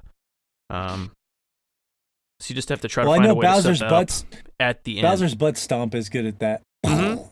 Yeah, it Like is, and that's kind of a stomping slow people. move because he has to wind up Yeah. and jump really high in the air, so it's easy to dodge if you see it coming. But that's exactly like you're saying. It's a nice slow move that you can find a way to lead into it. You can knock somebody out with that. Well, Fish would just become entranced with my turtle balls. He'd be looking up at my big pair of turtle balls, and then, oh, what's that? And then, bam! Yeah, just sitting there, staring up at it, mouth agape. Come to daddy. Ah! And then they'd be there. Yeah, there's a lot of weird stuff they don't tell you. Like, the only moves they show you in the tutorial are like the B move, primary moves. Mhm. And I guess there's smash moves are basically everything else. There's just a lot of stuff that you kind of have to dig into. That for me, you don't have to do it, but I'm trying to get better at the game, so it's Yeah, little it's bit a weird overwhelming, system but- since it's not just based off of a life bar. Like you're actually trying to Yeah, wring it is somebody out. weird. It's more kind of like a, like sumo or, just controlling the stage is more important than just damaging your opponent. Yeah. So, yeah. Well, who's the OP? Who's the character that everyone is like thinks is the best in the game right now? It was Chrom until this last 2.0 patch because he had a lot of characters kind of like Bowser, you were saying, where he has a grab that will pick somebody up and drag them off the stage. You can suicide and just trade a stock, which is a great way if you've taken a lot of damage. Like, say your first stock, you get the kill, but you've taken like 150 damage or something. You can grab somebody and just throw them off the stage with you, and you both die, and you kind of trade out that, life that you were already way behind on for a kill. Chrom had that, but basically all the moves in the past where that happened, you'd die, then your opponent would die. But for whatever reason, when this game first launched, Chrom would drag somebody off the stage like that, and they would die first. So, like, if you were way behind, like, game point sort of a situation, you could just use that move and drag somebody off the stage and win. Which was complete fucking bullshit, but they changed it. So now that move will always kill, the person using it first, which is good. But yeah, he was kind of the OP character when the game launched. But as far as basically the rest of the roster goes, it's extremely well balanced. Like more so than any of the games have ever been before. Like it's all within, this website it's all within they gave like Donkey Kong like a a- 15-point window Okay. from like worst to best, like 45 to 55. All right. Well, they said Donkey Kong's a D, Josh. So I don't know. A D doesn't. Yeah. Well, he doesn't I have think good it's- recovery, like you said. Like if you Well, get him yeah. off the level, he's not coming back. So Yeah, it's. I'm enjoying it. I'm trying to just find my characters and get at least competitive at it. Not necessarily great at it, but at least competitive. It's interesting. I prefer those stages that are a little more straightforward. Like they put a lot of work into some of those levels, but it's just too much going on for my eyes, and it's just distracting. And I fall off, and weird shit happens, and I'm not into that when I'm actually trying to fight seriously. But yeah. Well, when we were playing 3-player the other day, I was playing with just like whatever stage, but generally for like a one-on-one, you kind of play on Battlefield. Just because it is more of a straightforward, just kind of fight each other sort of a stage. yeah, I'm enjoying it. I'll try and keep at it so I can make sure that Fish gets a thorough pounding more in the future. Once Fish starts kicking my ass, I'm done. I'm throwing it into the fucking river. Said that before, and I mean it. Hopefully that'll never happen. But yeah, so yeah, playing some Smash, trying to get into it. Hopefully we'll keep that up. I prefer the one-on-one matches because then one person can watch, and then it's more crazy because I'm trying to beat up Fish, and then Josh is over there slapping him in the ass with his piranha plant mouth, and it's like a fucking it's kind of like a three-way. One person's always going to be a little left out, and if you're just trying to have a good time, but I have my full attention. Yeah. Okay. So Shay has been playing, as we alluded to earlier. The did you already finish the Walking Dead episode, the whole thing? Yep, I finished it. Beat it pretty quickly. So Like one day, like one sitting, kind of a thing. I think it was about a day and a half. I mean, like I played it for a few hours, or not. Sorry, I played it for about 30 minutes one day, and then I sat down and played the rest of it the following day. So it's not long. I mean, it's like 2.5, 3 hours, like all the rest of the episodes are, pretty much. So not a long episode. Is there anything, because it is technically by Skybound Entertainment now, even though they brought a lot of people over who were working on the game, does it feel like the same thing basically, like, or would you say, could you tell it feels like another developer's touched it? It feels largely the same. Like there's like one or two things I don't even remember now that felt a little bit different, and I was like, maybe this has some Skybound touch to it, but pretty much by and large it feels like the same game. Like all the mechanics are pretty much the same, the look is the same, it's pretty much the same thing. So okay, cool. So well, how do you think about it? I mean, like, what's your overall synopsis of the third episode of Chapter 4, The Walking Dead? Yeah, so to give you guys just like really quick backstory, like a few minutes, so you guys aren't completely lost in the conversation. In season 4, basically Clementine is taking care of this child named AJ. Season 3, he was kind of a... Yeah, sorry. This is going to be really spoiler. I should have said this. No. I think we're past the statute of limitations on this game, just by virtue of it being where That's it fair. is. Yeah, I don't know. For the 3 people who are going to care about spoilers are coming. But so basically, you're taking care of this child that you as Clementine, that you have basically been taking care of for a while now. And it was in season 3 that you played as a different character, Javi, and you didn't play as Clementine. So season 4, Telltale heard the criticism from fans saying, why didn't I play as Clementine? And they fixed that, And the season has really been about kind of coming full circle with Clementine as a character. Lee in season 1 was entrusted with taking care of her and helping her grow into someone who could take care of herself in a zombie apocalypse by herself or with a group of people if she needed. She needed to be adaptable and ready for any scenario. And that's kind of the whole point of season 1. And season 4, we've kind of see it come full circle, where Clementine has been able to survive by herself in a group, and she's found a group that she likes, which is this group of troubled teenagers and young adults. And she's been there with AJ, and she actually likes this group of people, and she wants to build this community. So she has to raise AJ, and she basically has to choose whether she instills these morals and these ideas into AJ's head that go along with what Lee instilled in her, or something different. And in that context, it's super interesting because basically you started season 1 with this really young child that was adorable and it was such a good character, and the interaction between Lee and Clementine was phenomenal. And then you get to build that. You've gotten to build that with Clementine over the seasons, and now Clementine gets to pass it on, and you get to choose how that works. And it's really interesting because they touch on some really good moral points. And one of the big ones that episode 3 touches on is at the end of the second episode, basically AJ has to kill someone. And the concern there is that basically, or sorry, it might have been the first episode. It's been a little while now, I apologize. That basically another character is worried about that AJ is going to turn into a murderer. If he continues down this path, he's going to be desensitized to murder and think it's commonplace. And there's a reason why this character tells Clementine this, which is kind of revealed in the episode.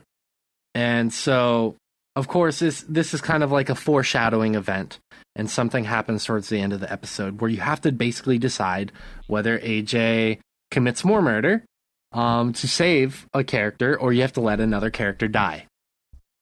And it's a really interesting, like, it's an extreme example of, I think, a really big moral issue with parenting is sometimes do you let your children make this decision that, you know, will say, like, benefit them in the short term, but will do a lot of bad things for them in the long term?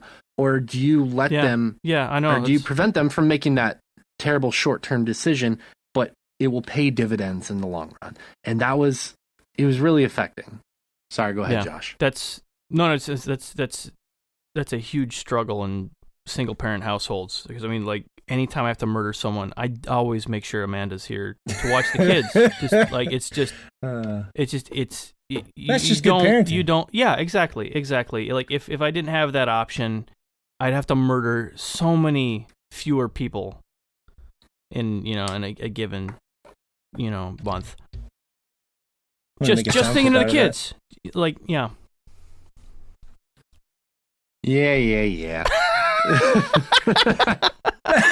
Shay's all trying to get all serious and heartfelt, and she's like, "God damn it, Josh!" I had to bring it back just a bit. No, it's well deserved. But you think about where Clementine came from season 1, and the big choice that you have to make at the end of that game is whether you let Lee turn or you kill him. And Clementine basically gets to impart the wisdom that she learned from that decision that she had to make in another young mind. And I love that they kind of took that huge decision from season 1 and they've carried it throughout the entire game. Like all the seasons. It's carried through. I think it's a really prevalent theme in this world, in a post-apocalyptic world, is do you lose your humanity to survive, or do you keep your humanity?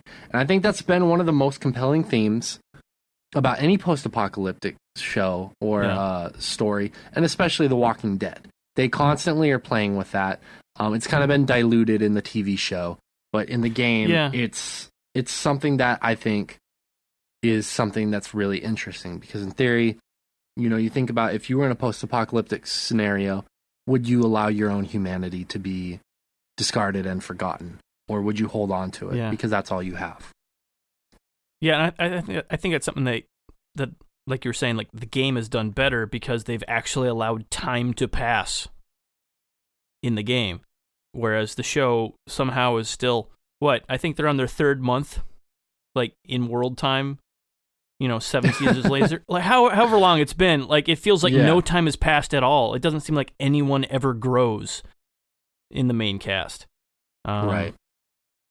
Which is right. They actually did. Yeah. They did a jump between seasons 8 and 9. Mm-hmm. They did a time jump. They had to at this point. Yeah, just to kind of catch back up. Like, right. Be like, people are graying hair and losing hair and getting these terrible wrinkles, and it's like zombie apocalypse is only going to be so stressful. It's not going to age you 10 years in the span of 2 months. So, like, fucking seriously, has anyone seen our presidents after 8 years? Like, right? Jesus Christ. These guys should all be completely gray, like, 2 episodes in. Right, exactly. Mm-hmm. One other big theme that they touch on in this episode that I really liked. It's not something that, like, I'm sure we've thought about it from time to time, but it just, the way it was addressed. The same character that warns Clementine of allowing AJ to continue to, think murder is okay. There's a point in the episode where Clementine, he's basically lived amongst these walkers because he wants to live in isolation, because he used to commit a lot of murder for this group that he used to be a part of. He used to murder other survivors they would find and steal their supplies. And he gets to the point where he doesn't want to do that anymore. And the safest way he can live is basically living amongst walkers. And he does that by something that's kind of alluded to and done in the show is he covers himself with the guts of zombies and wears a mask, and he does the same behavior. It's a little unbelievable, I agree, but it is. Then again, it is a zombie story, to be fair. So the premise is unbelievable. So you got to suspend your disbelief. But there's a part in there where he's like, Clementine asks him to lead a herd of zombies to rescue a character in this episode. And he basically says, I don't want to lead any zombies to their deaths. I don't want them to die. And she doesn't understand why he cares about these zombies so much. And what he does is he tells her to go into this barn full of zombies that he's collected, wear the mask that he uses, basically walk to the other side of the barn and ring this bell chime. And you can choose not to do it, and I chose to do it. And so you basically walk very slowly. There's this real-time event, and then you ring the chimes, and all the zombies look up at the chimes and regard it as like something that they used to remember. Like that sound is really familiar to them. And then you come out, and she's like, "What the hell was that?" And he's like, I personally believe that there's still some humanity in zombies. You know, I still believe that a part of our souls are still in those zombies. And if you kill them, they will forever be gone from the world. That soul will forever be gone. And it kind of sparks this pseudo moral point of, are zombies truly these evil monsters? Or are they these creatures that, like, turn from humanity, but there's still some humanity left in them? And it was interesting because I know that Josh, me, you, and Morgan, all three of us have discussed years ago when we would talk about zombie games of it's a smart way to kill humans. Essentially, zombie games are a smart way to kill humans. And I remember us having that discussion years ago for our old podcast. And the point that this game was trying to bring up is like, is there still some humanity left in a monster at the end of the day? And you could relate that to zombies, you could relate that to serial killers, you could relate that to rapists, however you want to take that. I don't want to go down that road. All I simply want to say is it posed a very interesting psychological, philosophical, moral question. And I think it was able to do it in a way that for me was semi-impactful and got me to think, because I am such an avid sorry, I lost my train of thought there mid-thought. I'm a person who really enjoys zombies, and for me to think about it from that angle was kind of interesting. You know, I'm used to playing games like Dead Rising or Left 4 Dead where you're just killing zombies by the thousands, but never to sit down and regard it as, is there any soul or bit of humanity left in these creatures I'm killing? Wait, the only thing I'm confused about, the guy, so this was the guy who you said used to kill survivors, right, back in his prior time? Yeah. And then he didn't want to do that anymore. And so the only thing that confused me about that was he was okay with killing human beings, but now he's uncomfortable killing zombies because they might have a little humanity in them? No, it goes in, I'm trying to breeze through it as much as possible because there's a ton of dialogue there. These games are just rife with dialogue, obviously. No, he's killing these people, and then he gets sickened with it at some point. Like he's tired of killing humans, so he leaves the colony, and he figures the only way he's safe is to basically live out in the wild. So, because if you leave this colony, they want to essentially kill you because you're a deserter.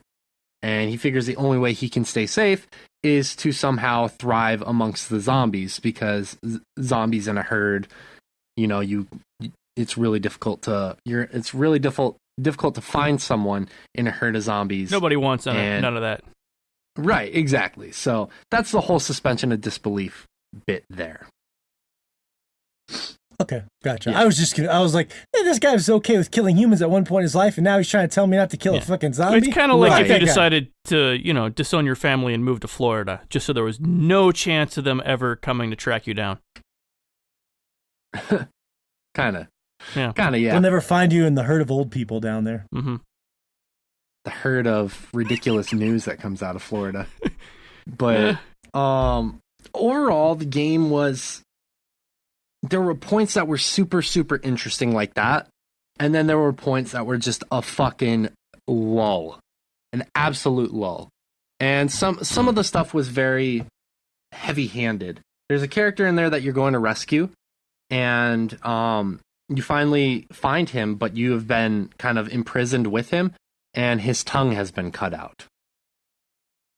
And it's supposed to show you how terrible these people are, but you're just like, what was the fucking point of that? Like, cool. Yeah, like these people There are are a few questions big badasses. there. Yeah. But A, was that necessary to get the point across? B, given the state of the world, how'd this guy survive?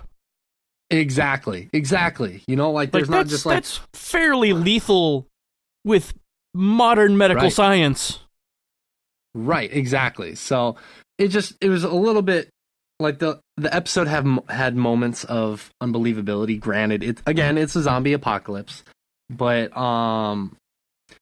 it's just like there are certain points in the episode rather, that were just a lull, and some parts that were just like, I'm not buying into this. And then there were other parts that were super fantastic. So I think that it was worth Skybound taking it and wanting to finish the last 2 episodes, because there are people who bought a season pass and they want a conclusion to Clementine's story. They stuck through it for 7 years now from season 1. They want resolution to that story, and I love that. I'm just hoping that the way it ends, I don't see how it ends at this point, but the way it ends is serviceable and respectable. Right now, I don't see where the end is going, and I think that's a good thing and a bad thing at the same time. Yeah. Yeah, well, on that note, I mean, zombies is a nice transition for us, because we're talking some Resident Evil as well. But yeah, that's interesting. I mean, and she runs off. Pee break!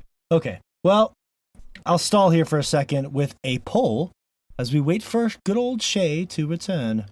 So one of the things I asked our audience, by the way, every Monday, I will be launching polls on the @SwordChomp Instagram page, and they're just kind of fun things to vote on, and we discuss them briefly on the podcast. One of the polls this week was most impressive remake ever. Resident Evil 2.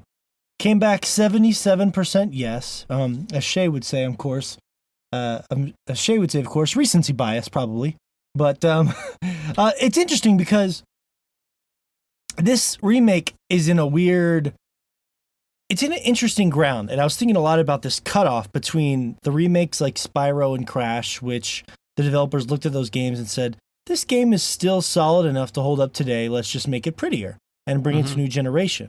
And then there's this group of games that the developers don't really, I think, have confidence in bringing that gameplay forward to a new generation. So they evolve it. And that is a very fortunate thing in this case, because the developers were like, no, this isn't like Crash. You can't just bring these horrible controls into the next generation. Yeah, like that specifically would not work for a game with tank controls. Like making it look prettier and leaving the combat how it was would be so unbelievably jarring. It would.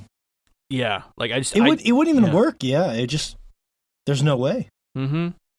Yeah, I don't know how you do it. Like if you didn't have the original, 2.5 polygons to get you in the right headspace to move around with those tank controls. Yeah. It would be rough. Well, it's true. I mean, how they handled the environments back in the day too, where it was different with the camera angles and such. Mm-hmm.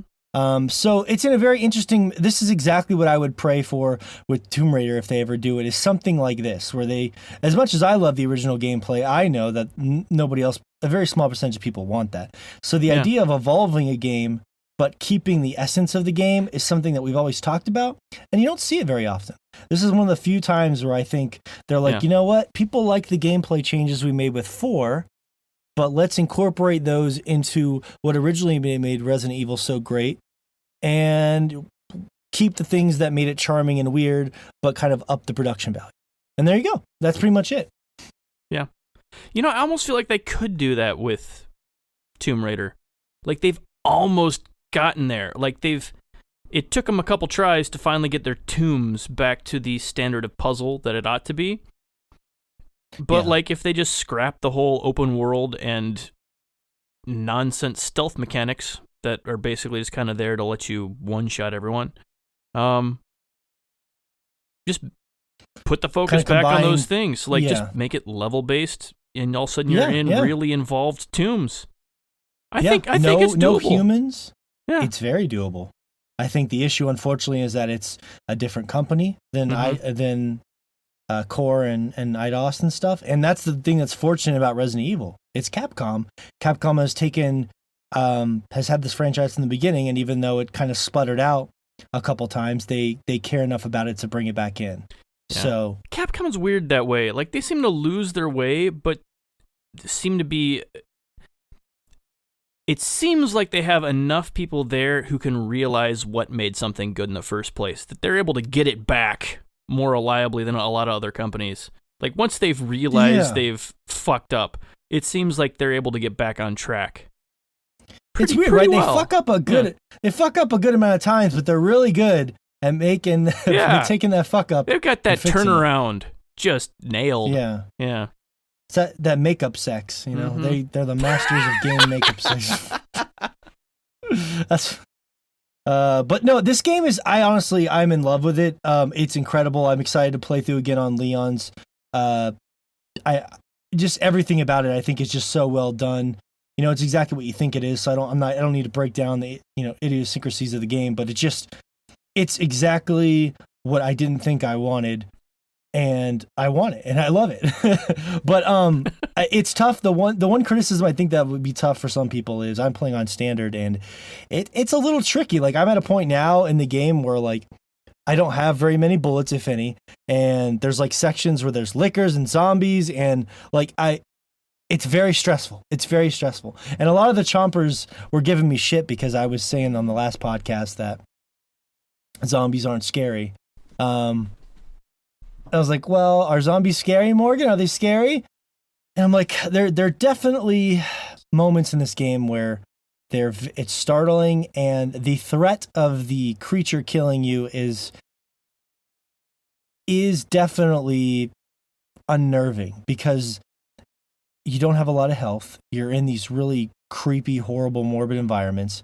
And yes, it's just a zombie, but that zombie is going to kill you and screw up your progress, or you're in, like, I put this video up on the Instagram, and I didn't mean to ruin it for you guys, but it was like a point in the game where you literally pull a body out of a morgue, and I was pulling a key off the body, and then it sprung to life, of course. I should have figured that out. And I was like, oh, fuck. And I was running for my life between zombies, and there's lickers everywhere, and it was a lot. And that area was just really creepy. It was like in like a parking garage, and there was like a dog kennel there and a morgue, and it was just really horrible atmosphere and environments, and it was just really unnerving, and it just works really, really, really well with all the updated visuals, and of course I'm playing with the classic music and everything. So I'm just really enamored with the game, even though I do get frustrated from time to time.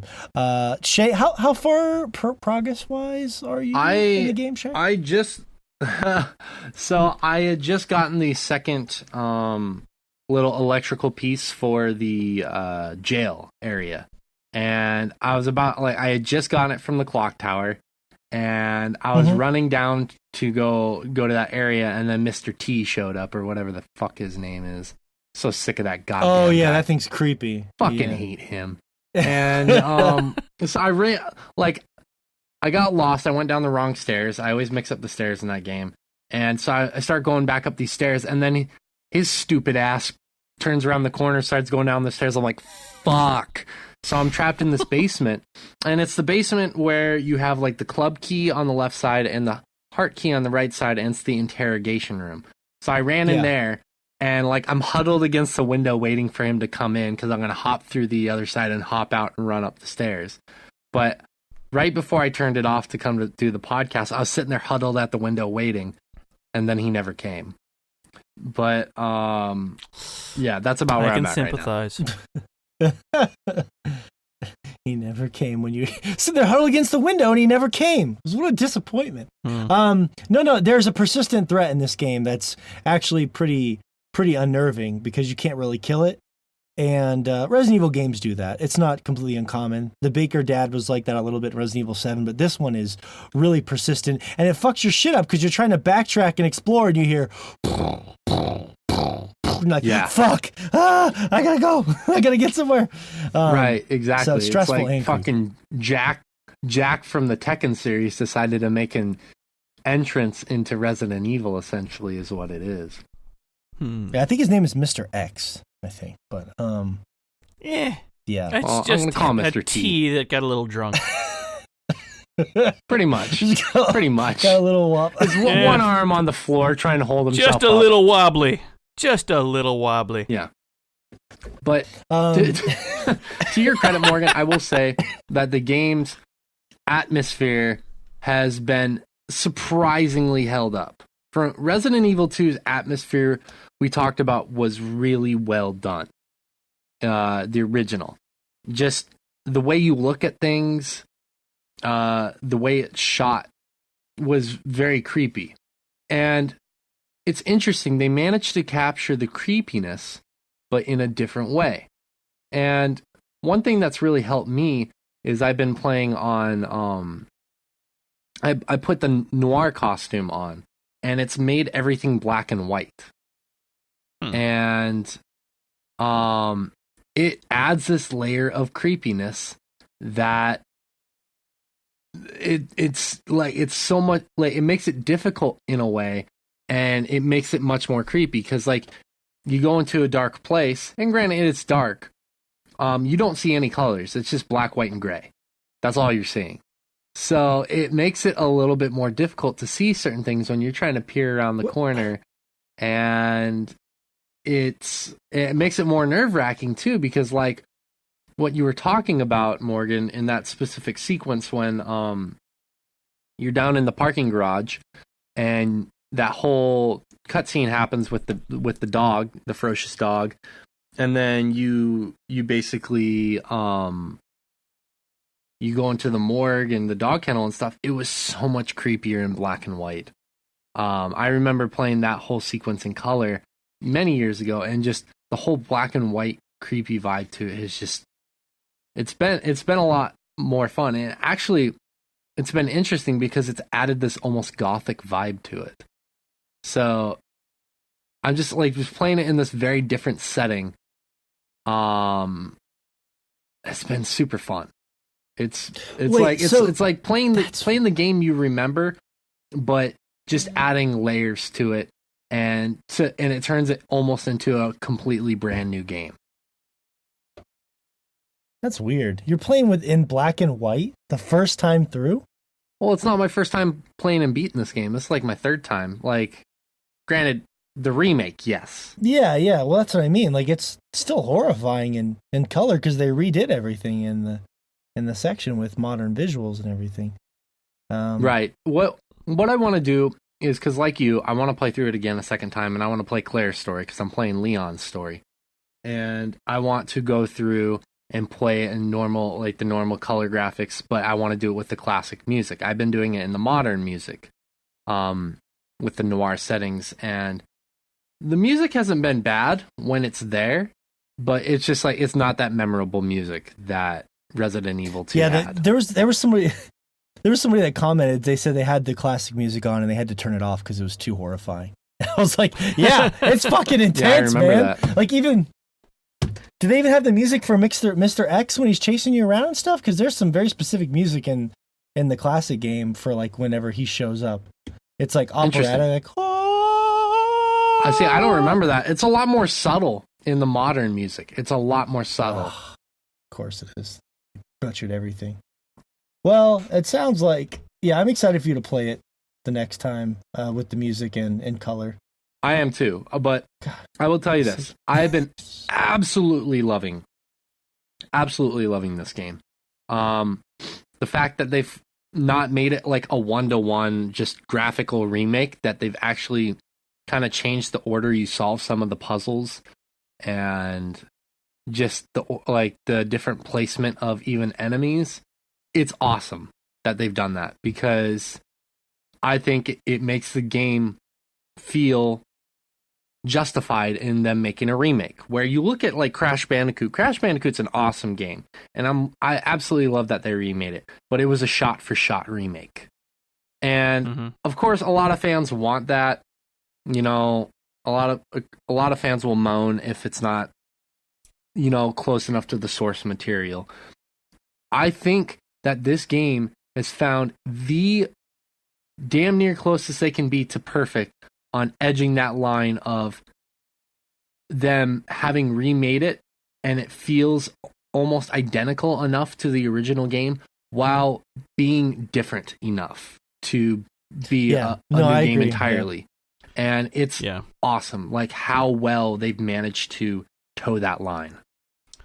Yeah, well, that's what you're saying when you were gone, Shay, is that they kind of got fortunate because you can't bring the old Resident Evil gameplay. They wouldn't have any confidence in that, so they were kind of forced to evolve it, and that we're all the better for it. You know, we're like Crash. They're like, oh, this still holds up today. It's a game where you jump. You know, right? So and there's absolute credence to that. You know.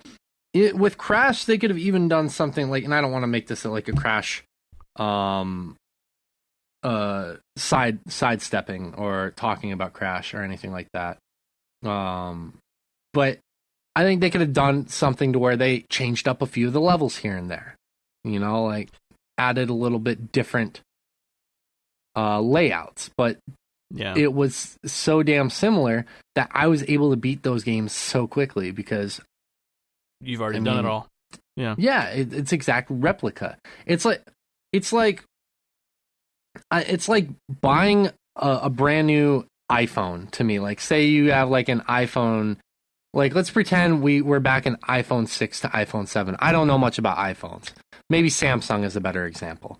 Samsung, you know, 7 to 8, there wasn't much of a difference. I mean, the processing stuff was a little bit faster, but it was largely the same phone through and through. Like the looks were the same.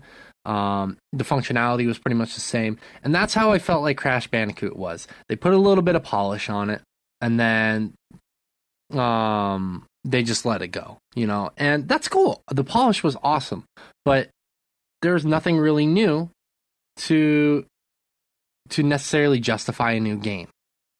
And whereas with this one, they didn't just polish it up. You know, they added a lot of little things. Like I said, they changed around the layout. They changed around the puzzles. They changed around a lot of these little things, and they made it feel more modern. You know, one of the things that I was actually worried about, and this is such a tiny, tiny thing, but they managed to do it, was I remember in the old game, there's a point where you have to look for a floppy disk, and you have to put it in a computer to get into the armory. Yeah. And instead of it being a floppy disk, and this is a slight spoiler, is you have to find a police badge. And that police badge is a USB. It's a dongle, yeah, it's a USB dongle, yeah. And just like that little touch right there to make it feel more modern while still hearkening to the original is like just that little example is the case for the entire game. Yeah. So I've absolutely loved the game. It scared the shit out of me plenty of times. I'll tell you that. It's and it just feels so good to play now, which is just so refreshing. Like it just feels really good.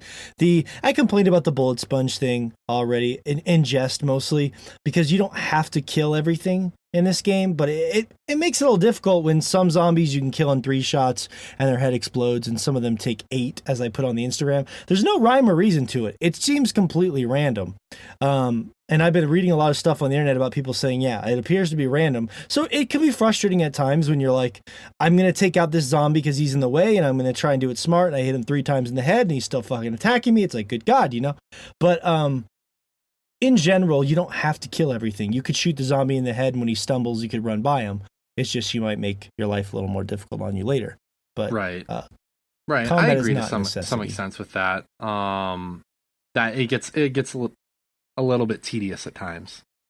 Trying to circumvent all those zombies. Like, I think it was Ectological who said maybe it's him or someone else who said, like, I had 70 plus bullets by the end of the game. And, like, I've been trying to do the strategy where I don't use bullets unless I have to. I just, like, circumvent a lot of zombies. But it's getting down to, fighting Mr. X and shit. I'm like, I'm starting to get low on bullets. I'm like, how the fuck are you guys, keeping 70 plus bullets at the end of this game? Like, I don't understand. I literally am at a point in the game right now where I'm scared that I may have fucked myself. And I wouldn't even be mad at the game because it's a survival horror game. I would just be like, God damn it. Yeah. You're probably fine, because one of the changes they did make with this when they moved to the Resident Evil 4 system was to have automatically scaling difficulty, which basically makes the game constantly just barely too hard for you, is kind of the thing. So, like, if you kind of get into a bad spot, you're not completely screwed in this game, which is nice. They did this in 4, and they didn't tell anyone, where, like, if you all of a sudden have, basically infinite ammo and are just destroying things, they will spawn more enemies in, they'll make them more aggressive. And that's one of the reasons Resident Evil 4 felt so good to everyone that played it, is because they tuned it to you as you were playing through. And that's something that not a lot of games had done up until that point. And so, yeah, I think it's really helping with this game. Well, I'll give you an example. I'll paint a very brief picture, and then I want to get Fish's thoughts here, because I know he played a tiny bit of it. If he got to taste it, he's probably going to get further in there. But I'm in an area right now. This is the picture. I don't have a lot of ammo, and I don't have a lot of health. I'm toward the end of the game, and in this room, there's zombies, 3 or 4 of them, and lickers. Now, here's the tricky thing. You can slowly walk past a licker, and they will not. It's all sound sensitive. They're blind, right? The problem is there's zombies in that room as well. So if I shoot the zombies, the lickers go crazy and murder me. If I don't shoot the zombies, they can still see me. I can't sneak around them, right? So I'm in a really, like, holy fuck, I think I fucked myself kind of place in the game, where I might have to just run in that room, know exactly what I'm getting, and try to run out and pray. Because I'm damned if I do, damned if I don't, And I don't have enough ammo to go when their guns blazing. I kind of fucked up. There was a section where I was wading through the sewer, and these large creatures were coming out, and I was killing them. And just because it felt like I couldn't get around them, and I feel like I might have used a little too much ammo. And there's a couple rooms of zombies that instead of running through, I was like, well, I got some extra ammo. I'll try and clear them out intelligently. And it took way too many bullets to shoot them in the head. So I may have fucked myself a little bit. And I'm going to see. After the podcast, I'm going to try and see what I can do. But that risk reward thing is what makes it interesting. Fish, you've spent a little time with the game. Do you have any, what's your takeaway so far? I'm just upset that my combat knife broke.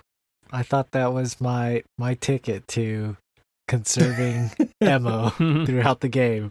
Because I got you can find more. More yeah, there's more knives. knives. Yeah, I'd imagine there was because there were. I think there was like a special like taped up box that you had to cut open with the combat knife. I cut that open and I was like, hey, you know what? I could cut some zombies with this as well. So I was running through the police department just killing all the zombies with the knife, and then I noticed that it went red. And how did you pull that off? Because like every time I tried to swipe at them, they were so close to me, they would just grab me, and then I was just like in that animation. you have to position yourself in a way that you can't be attacked. Kind of going at them from their side, or letting them lunge towards you and kind of dodging them. Oh, okay. And then counter attacking with knife lunges and stuff like that. But we're I killed real maybe- time discovering exactly how I got all those free wins right here.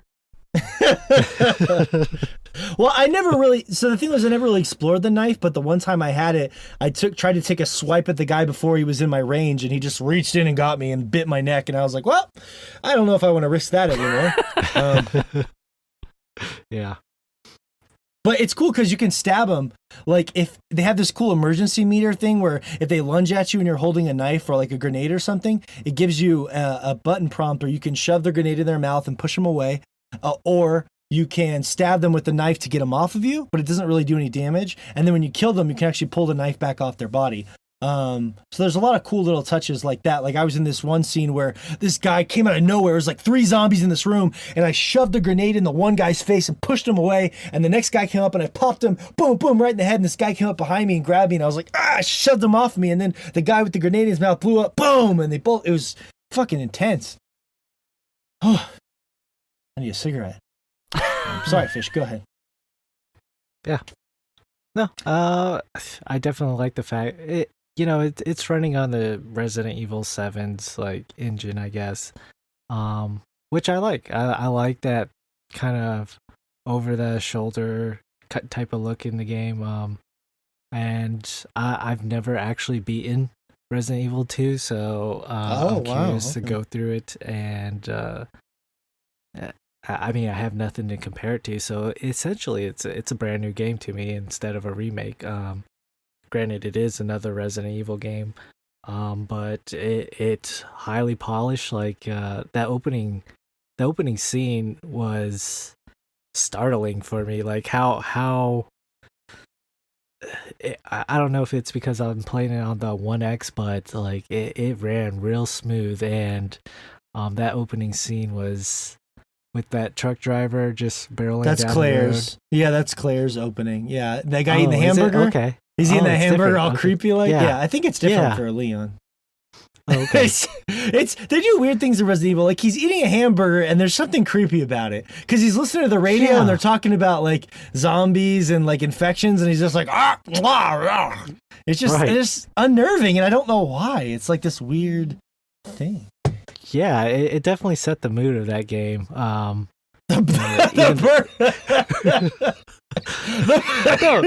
It was really unsettling, like seeing this truck driver driving down the highway 70 miles an hour, listening to the radio, not paying attention, and he ends up hitting somebody walking through the road, and it turns out to be a zombie that bites him. But yeah. Wait a second. He hit a zombie going 70 miles an hour, and it was still in enough pieces to bite him? Yeah, isn't that fucking weird? How does that work? How does that work? Something isn't adding up here. Man needs to get that's himself a cap- bigger semi. I know, right? He's not doing a lot of damage. He needs Who to knows put how spikes fast he on was that thing. actually driving, I guess. Yeah, He's driving in the rain. Maybe he was a safe driver. Yeah. He's Are you doing just 40 did you probably. just throw that 70 miles an hour thing in there just because? You're just assuming he's on the highway or something? Yeah. That's It's a what truck logical. drivers do, it's a- right? Truck drivers drive 70 miles an hour. Sure. Maybe he was getting to the town and he was in city limits, and he had to slow down quite a bit. Okay.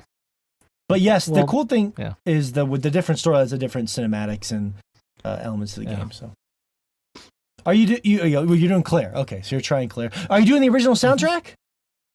No, I'm not. Oh, between Can I- you and I paid for it. I paid for it. Can I turn it on mid-game? Yeah, you can. Okay, I'll do that then. Because the game was like 50% downloaded, and I was like, oh man, it's getting late. I won't be able to play much of it. But it told me that I could start the game, so I was like, oh hell yeah. So I started playing the game as I was going through it.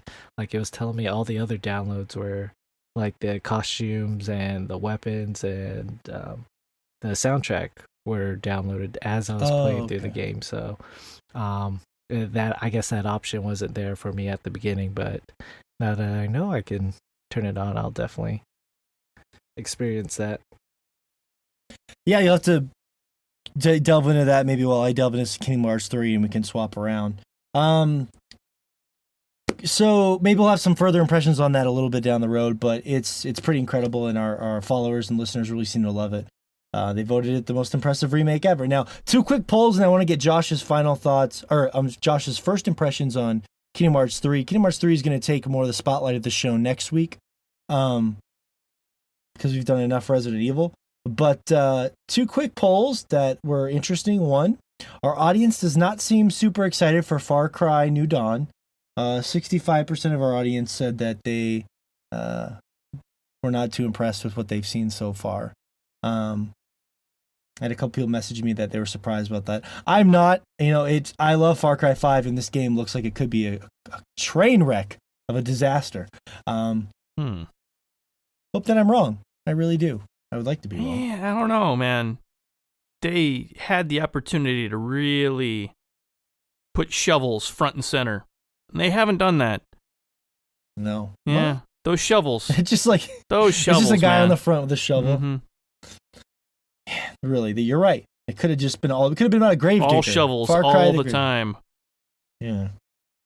All shovels all the time, baby. The big thing that they revealed in the new trailer was that you get to hook back up with Joseph Seed and some of the remnants of that Eden's Gate as an ally. But again, that game just looks very weird, and that'll be out in a couple weeks. But our audience does not seem too impressed by it. Some people messaged me that they were surprised, and I'm like, I'm not, because it just... I'm a huge fan of that game, and even I am looking at this like, well, I'm going to buy it and play it, but I have no faith that it's not going to be a train wreck. And unfortunately, my intuition on that stuff is usually right, so I hope that I'm wrong.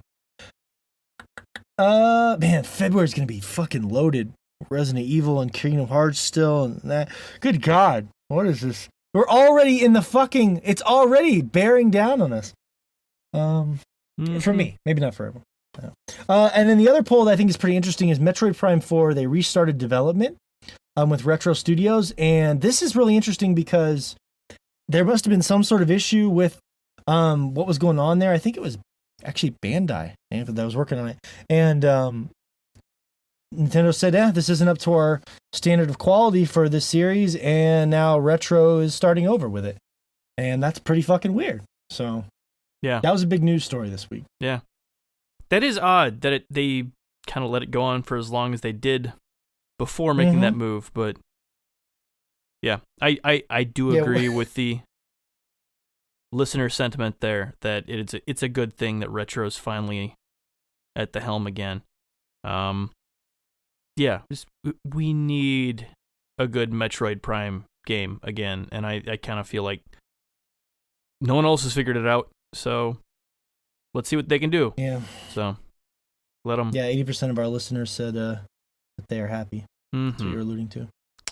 Yeah. The only thing that's weird to me, though, Josh, is that they just feel like Nintendo has a hard time with what they want to do with this series. I mean, I liked Other M more than most people, but they toss it around. They do weird remakes with like strange developers. I feel like Nintendo just has a hard time getting a grasp on what to do with Metroid.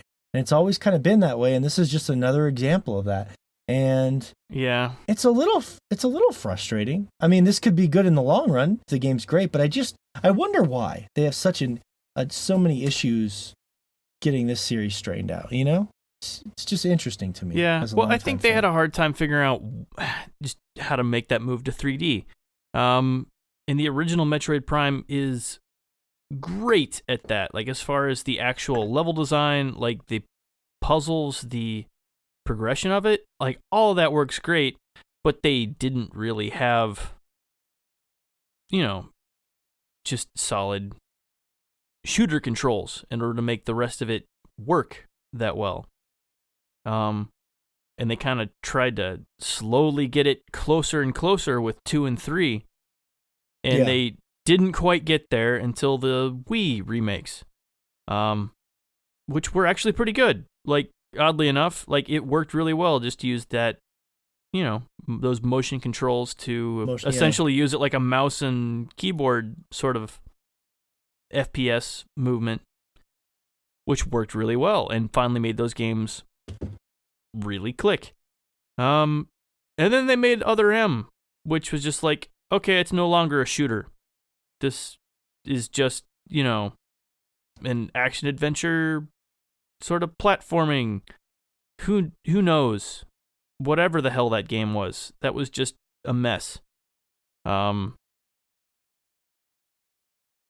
Yeah, I don't know. Like, Yeah, I don't know. I think they can thought- get there. Like, I feel like between, like, especially the way they took it with the remakes on the Wii, I feel like they have the right idea going forward. That I think they could just make a very solid FPS that still has all the Metroid elements to make it work. Like, I think there's something there that can work. Yeah. If they just, I hope so. Yeah.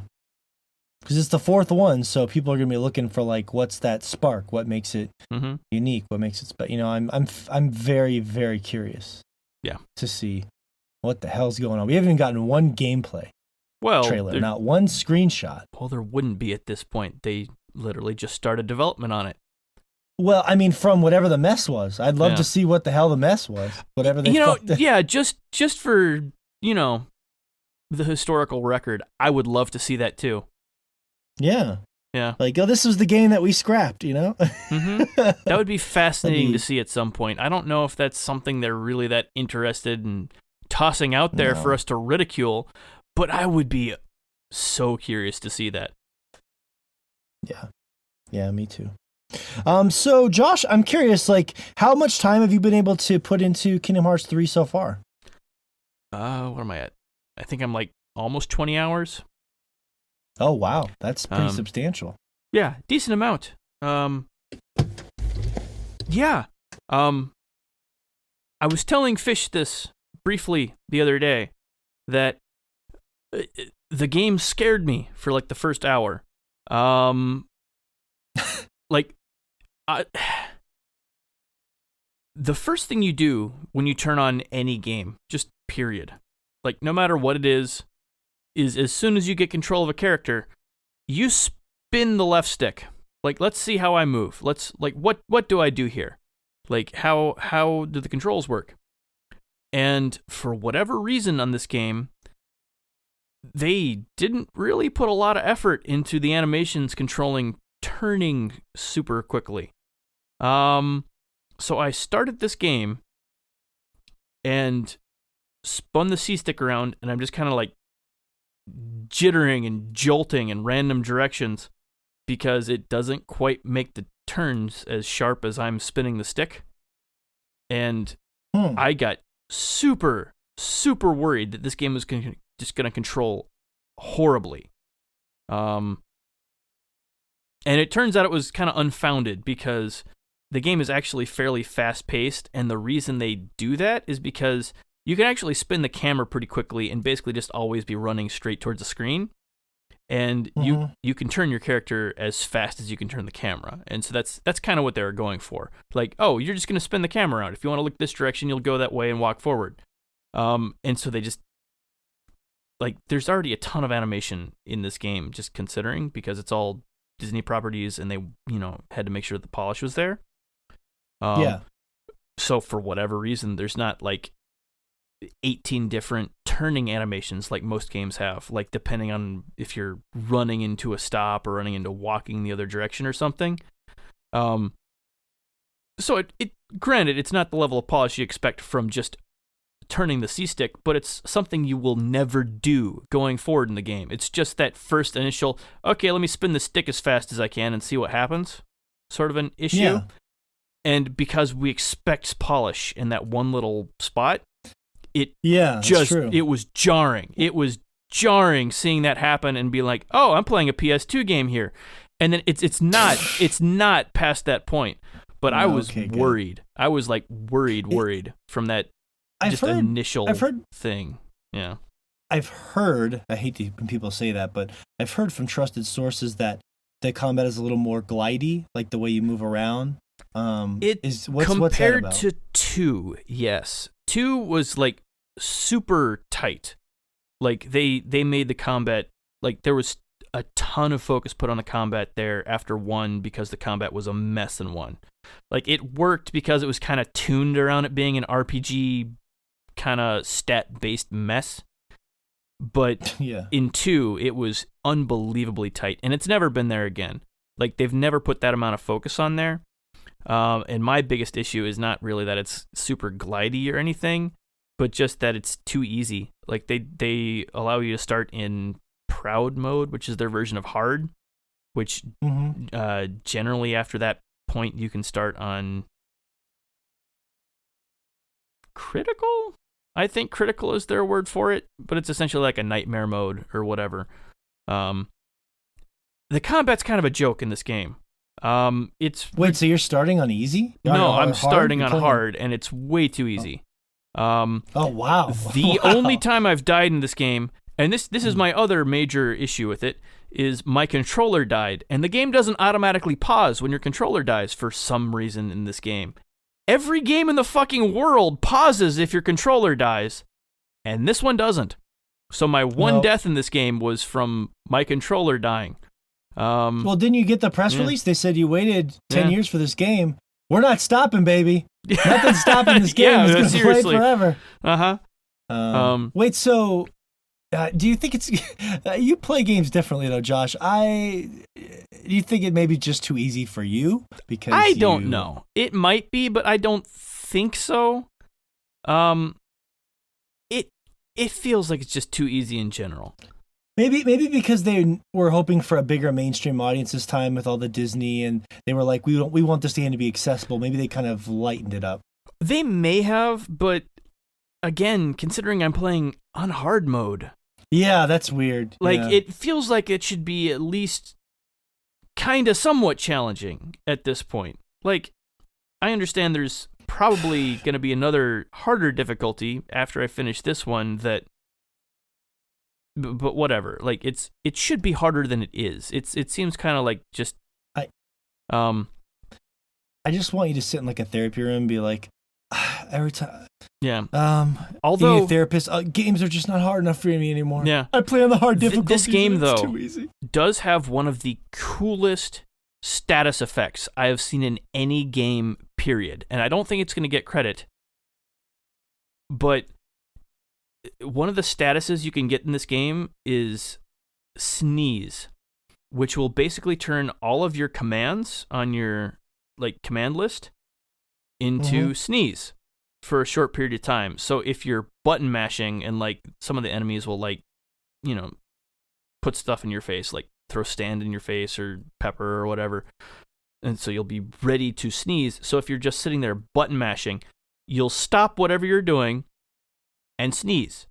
So if you're paying attention, you can just kind of not hit anything for those few seconds while you're ready to sneeze and still be able to avoid attacks and stuff like that. But if you're just sitting there button mashing, you'll stop whatever you're doing, just dead still, and sneeze. Which is a really cool idea for an action RPG like that. To just make sure you're not just completely button mashing through everything. Best sneeze of 2019. Kingdom Hearts. Yeah, it's got to be one of my favorite status effects I've ever seen in an RPG like that. To make you sneeze. Interesting. But yeah, and anyway, kind of going into the getting past the first just weird impressions there with the strange animations and sneezing. The story, I mentioned this before, how they have a recap of kind of what's going on, and when you start the game, you have an option to see kind of the story so far.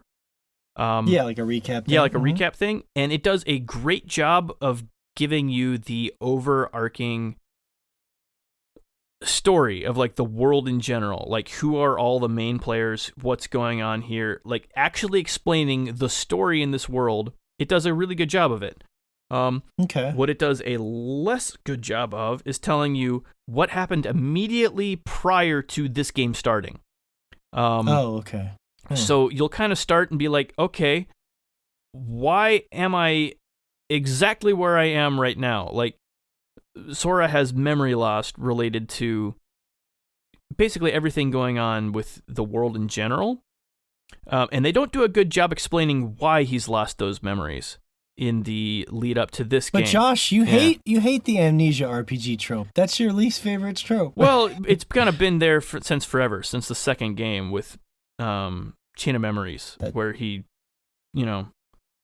basically they're stealing his memories in order to try to make a duplicate of him to, do their bidding. Oh, but no. No, but like that's been there for forever. But I know. I just starting to remember the storyline. Yeah, but since he still doesn't have all his memories back, like it kind of starts off with that little bit of story stuff, and like I was saying, that recap doesn't do a good job of explaining that aspect of it. So like, I can see how if you were just going into it with the recap they gave you, it's not sufficient for explaining that away. And I like, it felt a little strange. Like, I knew what was going on, but I was like, they didn't explain this well enough at all. Okay. Yeah. Okay. Interesting. Like the other thing that they do nicely here is because it is the third in the series, they kind of start you off with a tutorial that is basically just one of the Disney worlds here. Like you're revisiting, fuck.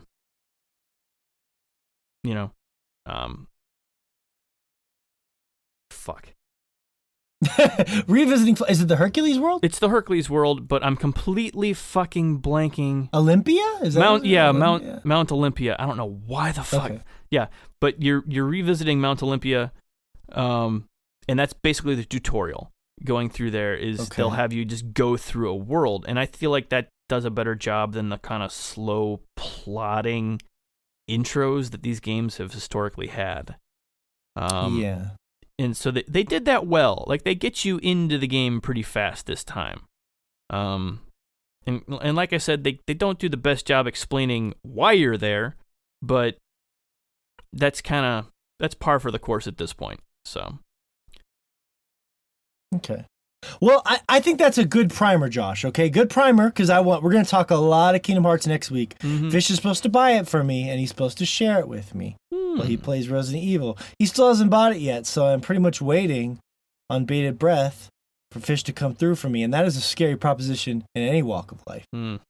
Oh, don't you worry, big guy. I got you covered. I'll buy it for you. We share. You borrowing my Resident Evil. I'm borrowing your Kingdom Hearts. Shay's borrowing my Resident Evil. You borrow my Red Dead and my other games. We're sharing. Sharing is caring. That's right. I'm curious to see if Fish buys Kingdom Hearts and I download it, if Shay will then get it from me. That's what I'm fascinated to see if we can pass it through 3 people. Ooh. And then, yeah. Josh is typing something dirty. I know it. No, it was unrelated. Oh, okay. Anyways, that's a good primer, Josh. I'm excited to play some Kingdom Hearts 3. I really am. I wanted to get your first impressions to kind of set the stage for that. It's been a long show, but it's been a lot of fun. I want to thank everyone for staying with us. If you have this long, our side podcasts, I have a podcast called In the Blood, where I interview composers. You should search it out. Shay has a podcast called Evoking the Sublime, where he interviews developers. You should check it out. Of course, we have our Patreon, patreon.com/swordchomp. Look for our VIP tier. It means the world to us. And we will be back next week with an all-new Chompcast. And again, thank you again at SassyD Merch on Instagram. SassyD Merch is our new sponsor. It's going to be a lot of fun going forward. That's going to do it for this week's show. We will see you next week.